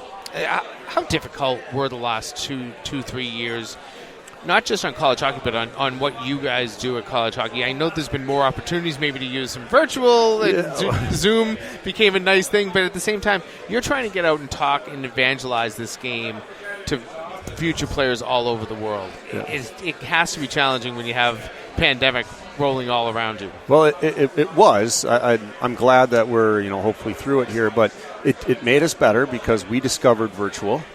But more importantly, everybody else did. So if we put together an event, there was an intimidation when we tried to use Skype like 5 years ago to do an event because we didn't do a good job at it, but it didn't matter because people weren't coming to our Skype events because they were intimidated by it. We're now asking somebody to click on a Zoom link is like asking somebody to make a phone call. So it really allowed us over the past 2 years to go further, be in front of more people, and just take advantage of that from a standpoint of what we do. But I also think to credit to everybody involved in college hockey, leadership at the schools, leadership at the conferences, college hockey happened. And I know that some of the schools weren't able to play, and it was interesting. You look at what the NCHC did with their bubble, and so it was different, but it happened. And I think it really said how much these conferences and the schools care about ensuring that the student-athlete experience occurs. So, I hope we never have to go through it again, but I think the way that everything came together, it was yet another shining moment for college hockey in reality. As a former board member of college hockey, how come I never got a jacket like that? Because you were in the quarter zip era. Yeah. You want the jacket? Here, I'll take the jacket off of. Yeah, I don't think I'd fit in that. I think you might be a little small for schools. This is crazy here. I mean, I'll cut the sleeves off. I leave the board. They get all this good stuff. I leave the championship committee. They get all this good stuff. Everybody's getting good stuff now. And I got shafted on that. Well, I get that's an opportunity for us to thank our sponsors at CCM. Well, hey, you know what? You do a lot for college hockey, and you know we talked to Jason the other day about the role of college hockey. And tell us how, since your time as the executive director, how this has changed a little bit from when you started to where things are now. Well, this is will soon be the start of my 10th year. I started in the fall of 2012, and the organization started in 2010. And for a number of reasons, the organization was created. I mean, we are just a 3-person nonprofit, and you've got 2/3 of the staff within 10 feet of you. And a former guy listening, Nate Ewell, keeps texting me. Oh, is he? Is he tuning in? He's been from tuning his in all poolside. week, yes. Long-time listener, first-time texter? Poolside. He keeps sending me pictures. Oh, yeah. Yeah, I'm sick of seeing pictures of Nate's pool. So I hope he can hear that. So we really started, in essence, I think, because there was starting to be some miscommunication about college hockey, how good it was on the ice, off the ice, and what the intent of the players. And I often look back at this stat, and I think there's a lot of statistics or whatever you want to point to say, you know, is it working? But this is pretty interesting. So the first 4 years of college hockey, Inc., from 2010 to 2013, there were 24 Americans that were drafted in the first round in those 4 NHL drafts. Of those 24, 16 did not play college hockey. In the 4 most recent drafts, so this past summers and the 3 prior, there have been 23 Americans drafted in the first round of those 4 drafts. So almost the same exact number. Every single one except one, Jack Hughes, played college hockey. So in just that span of time to see, that caliber of American-born player realizing that Minnesota State, Michigan, Denver, Minnesota, whatever the school is not only a viable route. It's like it's by far the default route now, and so I think that's why we were created. But along the way, there's been some things that we've added to it. You brought up Jason earlier. I think because we're such a single sport conference sport, that sometimes our stories weren't being told because our schools weren't part of this multi-sport conference that was in charge with telling the story. So we've been able to fill that niche. That, whether it's a school out here in Hockey East or Atlantic Hockey or a school out west in CCHA or NCHC, we don't care. They're all part of us. We're one big conference, so we tell the stories in that way. And then the third thing I think that we've added along the way, which is really a lot of fun and satisfying, is trying to grow the game and find new schools to add it. So I think when we started, Derek, to answer your question in a long way, we really were singularly focused on just providing information to 14 and 15-year-olds and their parents, and then we still do that, but we've added these other 2 aspects to our mission. A lot of people turned in and listened to Red Berenson. I've seen tweets and text messages, and Red Berenson being a St. Louis guy, you spending your summers in St. Louis guy. What's it like to play hockey against my dad? Well, you wanted me to show you the back of my ankles? I got some scars. It's fun. St. Louis, so to background of that, my wife is from St. Louis, so I've been going to St. Louis for the past 25 years quite a bit.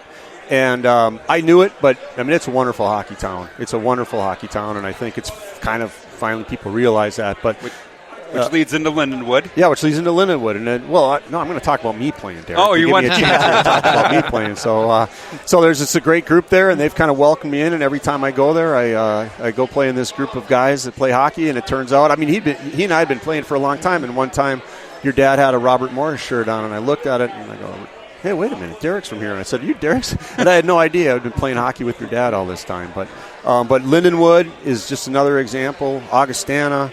I think that people leadership at schools realize how important hockey can be to a campus, both from its students, its alumni, the community that it's in, but also the success they can have. And there's constantly examples of that, and you're seeing it tonight. Minnesota State Division II athletics department with a Division I hockey program, and they just beat a Big Ten school, and it wasn't an upset, and they're on the verge of winning a national championship. And, they're nothing like St. Peter's. They are a legitimate college hockey power, and there are other schools like them that are college hockey powers. So I think whether you're a school like Lindenwood or Augustana, and you can have that success, but at the same time, the national profile schools like Michigan and Minnesota, the sport is very impactful on their campus too. So it's a really unique sport in that regard. Penn State famously, when they started the program, had a big benefactor in Terry Pagula, and it was a big budget arena in funding the program. And it seemed like at that time that might have been a little discouraging to smaller schools, but we saw Arizona do sort of something in between. And certainly with Lindenwood and Augustana and LIU, who against all odds seems to have pulled it off. Has that helped having small schools show that it can be done? I think so. I think you're right that Penn State was both a blessing and a curse. The blessing piece was it was the first, I think, Power 5 school to add hockey since Notre Dame brought it back in the 70s. So there was a run there where we had some wonderful schools add Division I hockey or elevate to Division I, but for the most part they were within the kind of the existing college hockey territory footprint. And not that Penn State wasn't in that footprint; they were obviously being close to Robert Morris and Mercyhurst, but they're kind of their Power 5 status. They came in and did that, and they had a lot of success. So we started trying to use that to set up, who's the next one. And we would call a school, and they would frequently say, well, if you find somebody who's going to give us $100 million, we'll add hockey. So it was a blessing and a curse. But then along came Arizona State. It's a similar story, but a lot less of a gift. And then, as you mentioned, Augustana and Lindenwood, but a few of the others that we've been working on. Illinois is a really good example. Illinois is the opposite of Penn State. They were getting a lot of small gifts, small relative terms, enormous by my standards, but small by those standards, and really showing that it can be done in a multitude of different ways. So, and now I don't know what a trend is, but Arizona State, Penn State, Augustana, Lindenwood, we've got several more that we're working with. I think we're at a point where you can kind of call it a trend that a lot of other sports are dropping or losing schools that are providing it, where in Division I hockey, it's growing. Do you see we've been around 60, and this has been Jimmy's famous question all week. We've been around 60, down to 58, up to 63, Anchorage coming back, us coming back. What do you see the final number at? I think it's infinite. I mean, I said this yesterday at a press conference. You got to give us a number. Well, because Jimmy's got a number he's been throwing out, and I got a number. Yeah. Okay. Where do you see it in 5 to 10? In, let's say 7 years. Okay. Well, right now we're using 63. If you count Robert Morris, Augustana, Lindenwood, 63. I'm going to go out and say in 5 years we'll be at 66. How about that? 66. Let's in 10 years we'll double that and say we're at 70. 132. Yeah. Jimmy's using the number 80. I've been throwing out 80. Well, I'd rather say it for 80. I'd rather say it this way. I've got about 20 to 30 more years left to work towards this, and this is what we're shooting for. Some weekend in February, Oregon is hosting Washington with the Pac-12 title on the line. Okay, that's what we're shooting for. That we're growing coast to coast, border to border, just like the NHL has done. So we got to get there one school at a time. And we haven't talked about Tennessee State yet, but I could talk about what the leadership down there from both the school and the Predators and the NHL, and how special that would be to get an HBCU to offer hockey. What that could do for our sport. How about the NHL? I know the NHL has been part of the scene with this. How important is the expanded footprint of the National Hockey League to finding schools that want to do it? And you think about Seattle Kraken, and they were helpful with Alaska Anchorage. And how impactful is the NHL in making this Penguins happen? were helpful with us. Yep, yeah. Exactly. I think we owe almost all of it. Terry Pagula owns an NHL team. I think we owe what they have done when they stepped up a few years ago, back in 2017, the NHL, along with the NHL Players Association, they partnered and said if a school is serious about looking into adding hockey, we'll pay for the feasibility study for them to see what it takes. Lindenwood, okay? The St. Louis Blues, their leadership introduced us to Lindenwood. We met with them for the first time back in 2017, initiated a feasibility study. They already had Division I women's hockey and then a high-performing ACHA club program. So initiated a feasibility study. The NHL and the NHLPA paid for it. The St. Louis Blues supported it along the way, and then obviously built the practice facility, which is now going to be it's their current club team's home, and it will be their men's varsity home and already their women's varsity home. So the NHL is invaluable, and I would suggest very little, if any, of this would be happening if we weren't having the support from the league, Players Association, and the individual teams. And you brought up the Kraken, and I'm fortunate to have worked for Todd Leiweke back when I worked at the Minnesota Wild. He's the president, CEO, something. He's the leader of the Kraken, very visionary, and he realizes that you want to create a full hockey market, not just an NHL hockey market. And that means having viable and vibrant youth hockey and then collegiate hockey and in there, and especially in a market like that where those university brands mean so much out in the Pacific Northwest. So it's very aspirational. It might be slightly unrealistic, but I think it's something to shoot for. That someday that we have all sorts of schools like that, nationally branded schools, but at the same time, Minnesota State can still beat them. Robert Morris can still beat them and win a national championship. That's what makes college hockey literally unlike any other college sport. You talked yesterday during your press conference at the TD Garden about cold calling. Is cold calling still really part of it, or is you still do just pick up the phone and reach out to these schools to see what their interests are? Yeah, I mean it's a little more strategic, I guess, but it's still a cold call. Or we try to find an NHL connection to a team. But if there's a facility, because that is a unique aspect of our sport, you don't just go out and restripe an existing field and start playing another sport. Right. The facility, and if there's not a facility, then there's enormous hurdles. And one of the aspects that really got us going was Lindenwood. Was when we contacted Blues, because we were aware they were building a practice facility that was going to have the 3,000 seat rink that it has. So we look for where there are reasons why it might be easier to happen somewhere. There's an existing facility. We're aware of a person who has a passion for that school, a passion for hockey, and a bigger bank account than mine. Or maybe they're part of a conference like the Big Ten, any school in the Big Ten. They're part of a conference that already offers the sport. So we try to be strategic in it and then find a connection. But absolutely, we cold call, and a couple of the schools that we're having some success with, meaning they're considering it, are schools that just initiated with a call out of the blue, which actually was Illinois. Illinois was just a cold call to their new AD at the time. Changing subjects a little bit. Transfer portal. We just had Bob DiGregorio on. We talked a lot about mid-majors down, all the number of players on it. Thoughts from College Hockey Inc. Thanks for having me, guys. I got to go. Hey, you got 2 minutes left. We can't have you without the transfer portal comments. Okay. So our we work when we mean it. We work for all 63 schools. Okay, so we're gonna be happy for a winner tonight and bummed for a loser tonight. So the first way I look at it is it's there, okay? It's not going away. It's more than just a hockey thing. It's a college athletics thing. So it's there. It's a unique circumstance now because it's new and because you still have the 5-year COVID scenario. So there's probably more supply going in, and I think what we're finding out here is there's more supply, meaning players, and then there's going to be demand. So it's like musical chairs, but you only have 10 chairs, but you've got 25 people playing. So I sense what will happen is it will settle down, both once people realize that it's not this panacea, go in there and automatically find a better spot. Plus, we'll get through this pool of players that have 5 years of eligibility. So I hope it gets to a point where it's not this thing that we fear it might be, okay?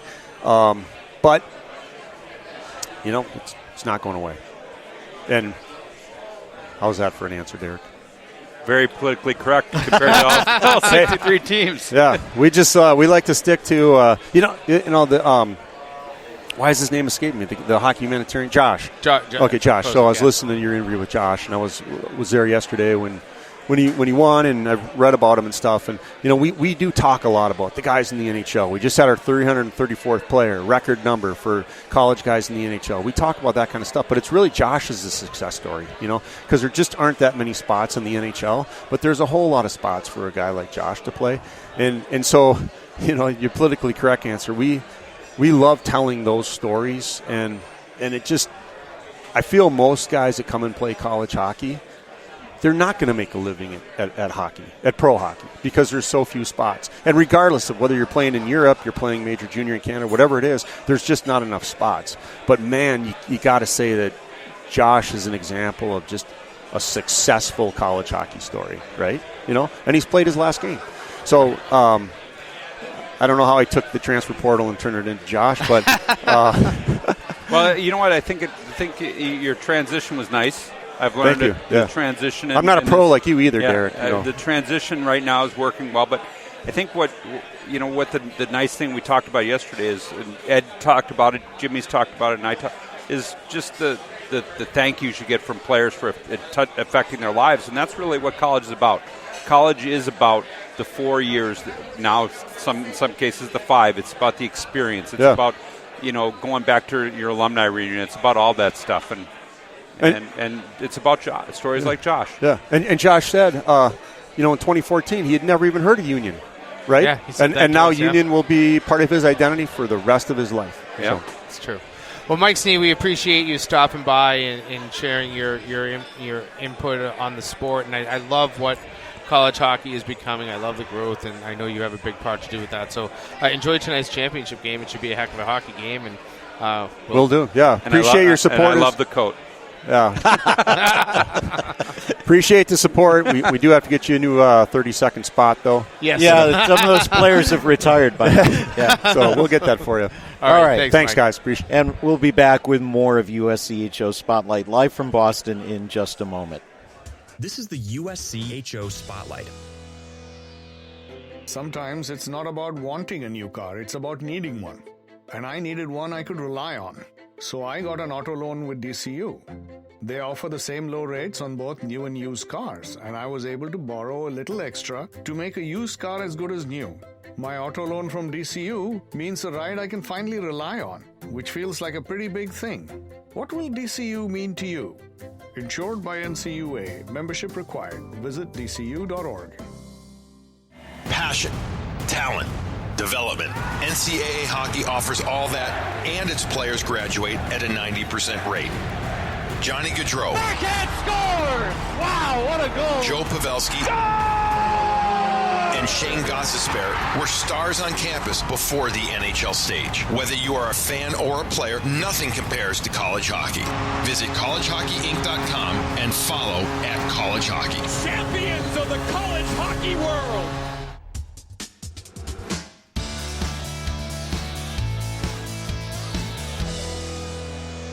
We're back at West End Johnny's in Boston with USCHO Spotlight live from the Frozen Four, sponsored by DCU Digital Federal Credit Union. What will DCU mean to you? Find out today by visiting dcu.org. Membership required. Well, it wouldn't be a Frozen Four and a live podcast without our next guest. And Jim, why don't you do the honors? Yeah, when you use the words last but not least, I think we definitely get it. That is most applicable here. Longtime commissioner of college hockey, longtime friend of college hockey. He's now at the Eastern Hockey League as its commissioner. But Joe Britannia, I don't think we could have gone a Frozen Four without having you on the broadcast. So I'm glad that you get to be our last stop on the train through college hockey. But welcome in. Yep, we're all about tradition. So this is one more of them in my home turf. Yeah, and that is a big part. I know that you were were the bid. I mean, you were the commissioner of Hockey East when Hockey East bid for this Frozen Four, was awarded it. It's great to see the city vibrant after such a long, difficult period through COVID. and now seeing Boston alive again? Well, you have this false sense that you've seen people because you've been on Zoom calls and you've seen their faces. And I've seen you a lot, Joe, by the way. Yeah, I know. But I had, knowing I had to come out here, and I was part of the awards thing last night. I'm embarrassed to say I couldn't find too many sport coats that fit me post-COVID, sitting around the house in sweatshirts and sweats. And I think when I was at the podium last night, I still found a tag on my sleeve that I had forgotten to take off. But it actually is great to see everybody live, to be in here. I'm partial to, if I was the czar, I'd have Boston and St. Paul in every cycle, which it almost has worked out kind of that way. And my reasoning is they're great hockey people who go and support college hockey in those two areas all winter long, and they wouldn't have to get a plane ticket or a hotel. They could, if they could get the tickets, they could drive to watch it, and then you can move it around to other sites. I know the fans love going to Tampa. I guess that's where we are next year. But all the experiences inside the buildings are pretty much the same because they're all NHL buildings. You don't go to any place where you're scratching your head about the building. So you try to have a good experience outside. And the weather hasn't always cooperated these few days. But, I think Boston and St. Paul should be regular stops. Well, they have been. Yeah. And you'll thank me. Oh, you were on the committee. There you go. You'll thank me when we're in Vegas in about 4 years. So I had my chance to go to the All-Star game. My flight got canceled, so I never went. And I've never been to Vegas. Once again in 4 years, I just want to thank you. Okay. My first trip to a casino was yesterday when I went into the Encore and took the wrong door. And there was a Shake Shack inside, so I didn't gamble other than on my diet. You did.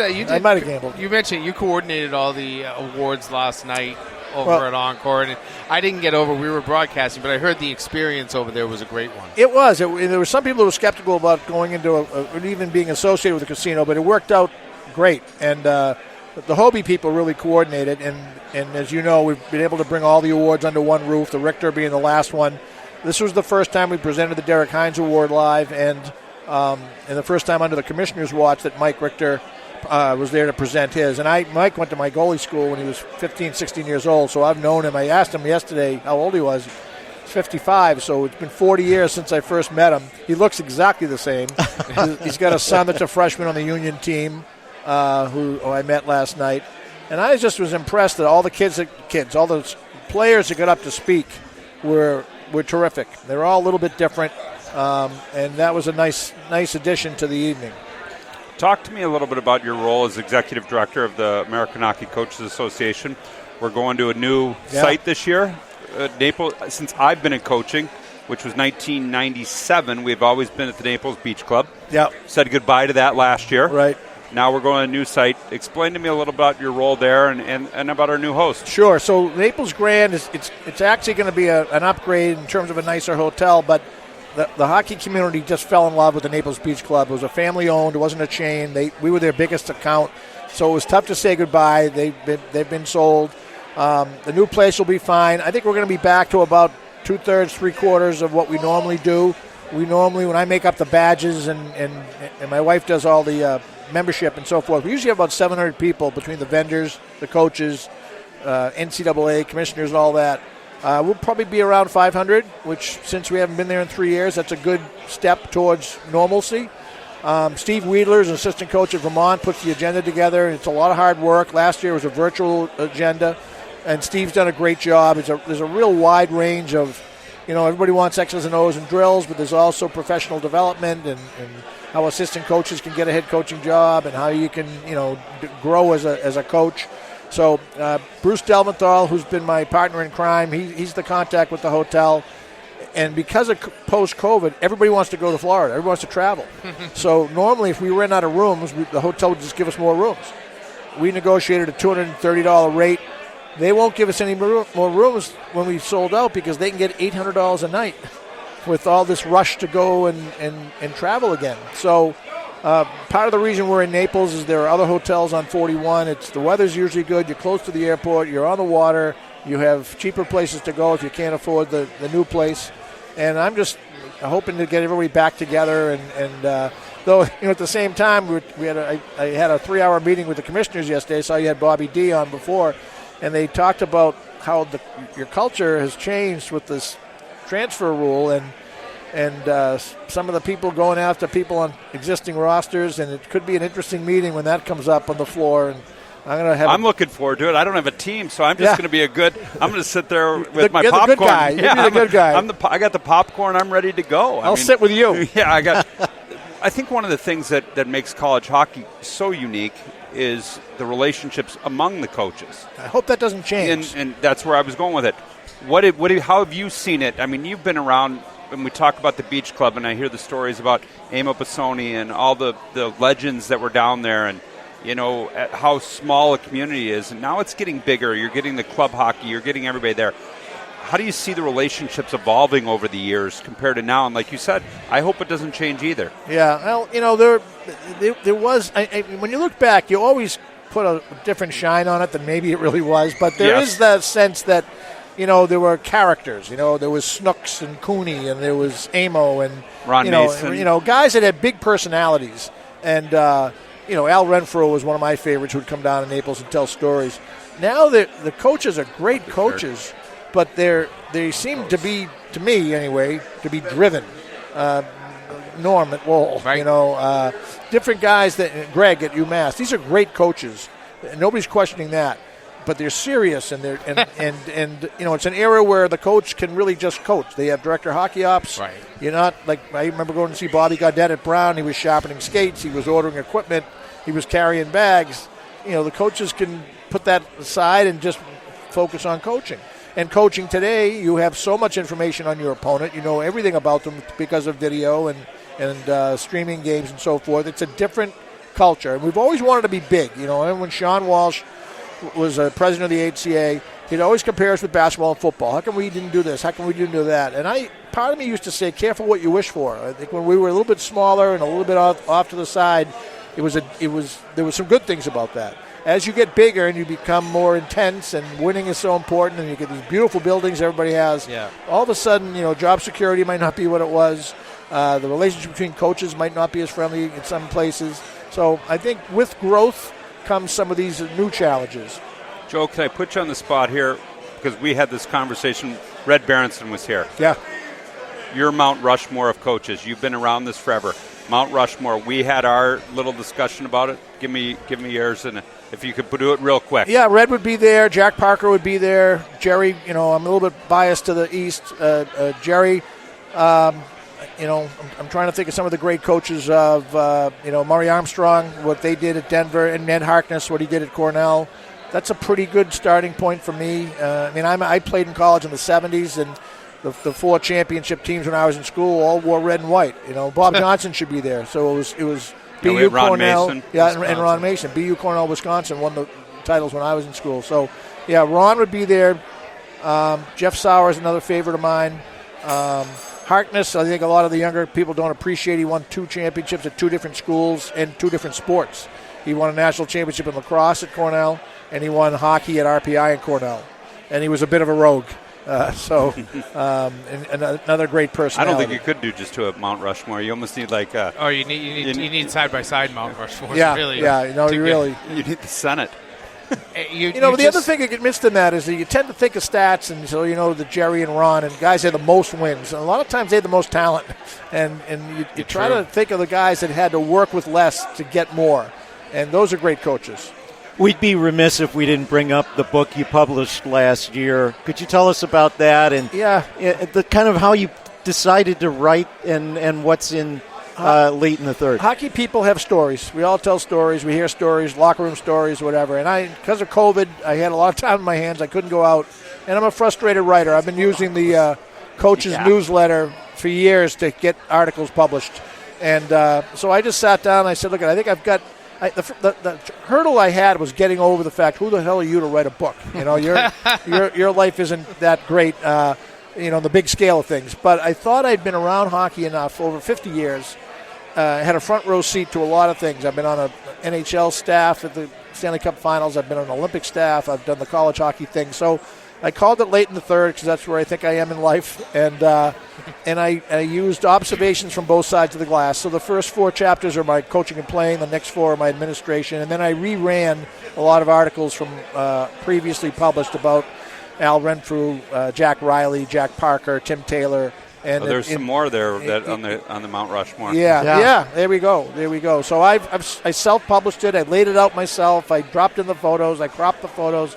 I'm selling it out of the back of my Subaru, and I've sold 800 copies, and another 100, and I can break even. So I've had a great time with it. Well, I hope so. And I was kind of joking with the guys that if you write a sequel, will it be 5-on-5 or 3-on-3? Well, whatever lasts longer. It'll probably be 5-on-5.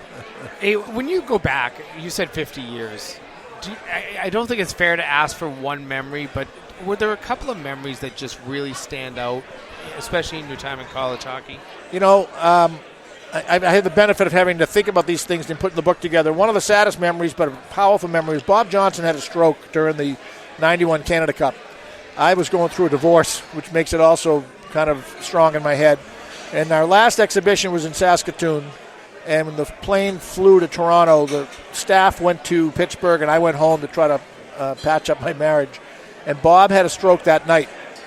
I took a flight the next morning because we were going to play Sweden, and we all went to the hospital to see him. And he had a yellow legal pad. He couldn't talk. And he had something to say to each coach. And the last thing that happened, I sat next to him on the plane from Saskatoon, but at the last game, there was this infestation of flies in our locker room. And he said, goalie coach, get these flies out of here. And he waved, and I didn't know if he was serious or kidding. That was my assignment, get rid of these flies. So he's in the hospital bed, and he's writing to Tim Taylor, look out for the Swedish trap. And he's writing to another guy, I'm sorry, Mikey Eves, I think, I'm sorry he had the stroke during dinner. And he looked at me, and he just went like this. And I thought he wanted me to leave the room. And he wrote flies on the pad. So that was a bittersweet moment working with Tim in the Olympics in '94. Countless tournaments on this street. I've been part of tournaments on Causeway Street through 6 decades. I played high school hockey championships. I ran ECAC and Hockey East. I was the Bruins goalie coach for Stanley Cup championships. And the last time I got on the ice, we gave an award out to Kathy Winters, my old assistant, at the Hockey East semis this past month. So I've had a lot of history on this street that is right up there. Probably winning the high school championship and getting a little bit of the spotlight for the first time was a big memory for me. Well, it is always great to catch up with you. I know that this city means a lot to you, and obviously college hockey has always meant a lot to you. So, Joe, thank you for stopping by. Enjoy the game tonight. I'm sure we're going to see better memories every time we get into this building, and tonight I think we're going to create some really we all good want ones. a one-goal game with no greasy goals, nothing controversial. I keep seeing photos of a rainbow that was taken just about an hour and a half ago, and it says that's where the national championship is, right at the end of that rainbow. So thanks, guys. Appreciate this. All right, Joe, thank you. We're going to take a quick break, and we're going to preview briefly tonight's game between Denver and Minnesota State here on USCHO Spotlight, live from Boston. This is the USCHO Spotlight. People buy houses every day. No big deal to the bank, but buying my first home? That was a big deal to me. That's why I got my mortgage from DCU. They were with me every step of the way. I was able to get a great rate, and they'll service my loan for as long as I have it. Plus, they let me manage my mortgage online, anytime. My mortgage from DCU was the first step, and now I'm home. What will DCU mean to you? Insured by NCAA and MLS number 466914. Equal housing lender. Membership required. Visit dcu.org. Passion, talent, development. NCAA hockey offers all that, and its players graduate at a 90% rate. Nick Bukestad. Backhand scores! Wow, what a goal! David Backus. And Zach Parisi were stars on campus before the NHL stage. Whether you are a fan or a player, nothing compares to college hockey. Visit collegehockeyinc.com and follow @collegehockey. Champions of the college hockey world! Hi, I'm Smokey Bear, and I made an assistant to help you prevent wildfires. Dude, I've got this. I've been camping since I was 5 years old. But I am a camping influencer. You know what? I'll bet you $5. Assistant Smokey, what is the best way to put out a campfire? To put out a campfire, drown with water, stir, drown again. Then make sure the fire is out cold by feeling with the back of your hand. Wait, really? I'll take the $5. Learn more at SmokeyBear.com. Brought to you by the U.S. Forest Service, your state forester, and the Ad Council.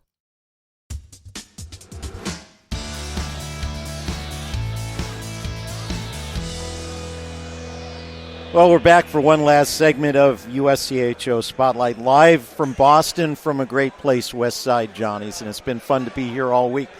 But now, Derek Schooley, Jim Connolly, it's time for us to give a quick preview of the game and maybe a prediction or two. I can't believe we're on our last 5 minutes. Today has flown right? by. Yeah. Like, you guys did an outstanding job. Kudos to you for the guests you put together. I mean, the guests that have been here, it's the who's who of college hockey. It's a lot of fun. I think that, we always enjoy the people we get to see when we get to put this show together. And then I think the people that get to participate as a guest, I think they enjoy themselves. I mean, we just had two of the absolute legends of college hockey between Joe Bertagna and Red Berenson on the show today. And you called Dave Fisher one to start. Yeah, I mean, he goes pretty far back in hockey and has a great history with the national program. And don't you get the idea Red could still be out there coaching? Don't you get the idea Red could still be here talking? We could have stories. I was like, okay, we're in St. Louis mode. We got to get to college here, Red. And I mean, that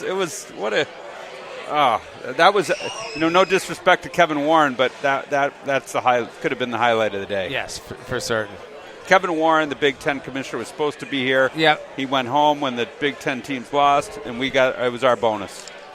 Well, let's talk about tonight's game. Minnesota State and Denver. Both teams played so well on Thursday night and executed so well. And I think as I look at this, and then I'll toss it to you guys, Minnesota State played like Minnesota State has played all season. Denver showed that they can play different types of games and played the defensive game they needed to against Michigan. I'm just so looking forward to tonight's game, and it's really hard for me to make a choice. But guys, go ahead and.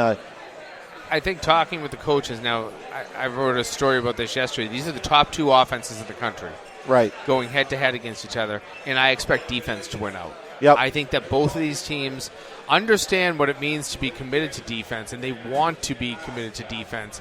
They know that, yes, it's much easier, no doubt, to just go out and score a ton of goals, but they just want to play great team defense. I think it's going to come down to the fact of both teams are really good in the neutral zone. Both teams are really good defending. Both teams are really good with their offense. Yep.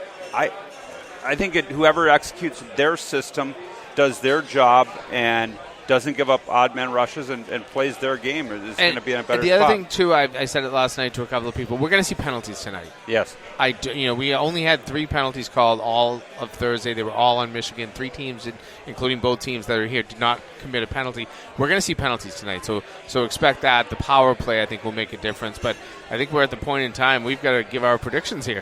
They need this is so packed right now. They need this area for tables. They do. They're like waiting to break this down. They're ready to toss this out. We're going longer. All right, we're going over 6. Okay, here's I'm going to go first on this. We got 3 more minutes here. All right. Don Lucia's in the house. Let's get him back up here. So here's my thought on this. Jimmy's right. There are going to be penalties. Minnesota State has a power play clicking at 27.2%, and their PK is at 13%. So they have an advantage against also a very good special teams unit at Denver. And Denver's power play, they struggled a little bit of late. Right. And they struggled the other day against against Michigan. So we'll see if that can change. They're both averaging. Well. They're both the only 2 teams averaging over 4 goals a game this season. Right. Denver's giving up 2.3. Minnesota State giving up 1.3. Second best defense in the country. Those are numbers that I think lean toward Minnesota State. But there is something about the demeanor right now of Minnesota State. They're three times in a row, and they're back, and they just seem loose and confident, and maybe it's a little more of a new experience for Denver. So those things add up to me for an advantage for Minnesota State, and I think in a low-scoring 1-goal game.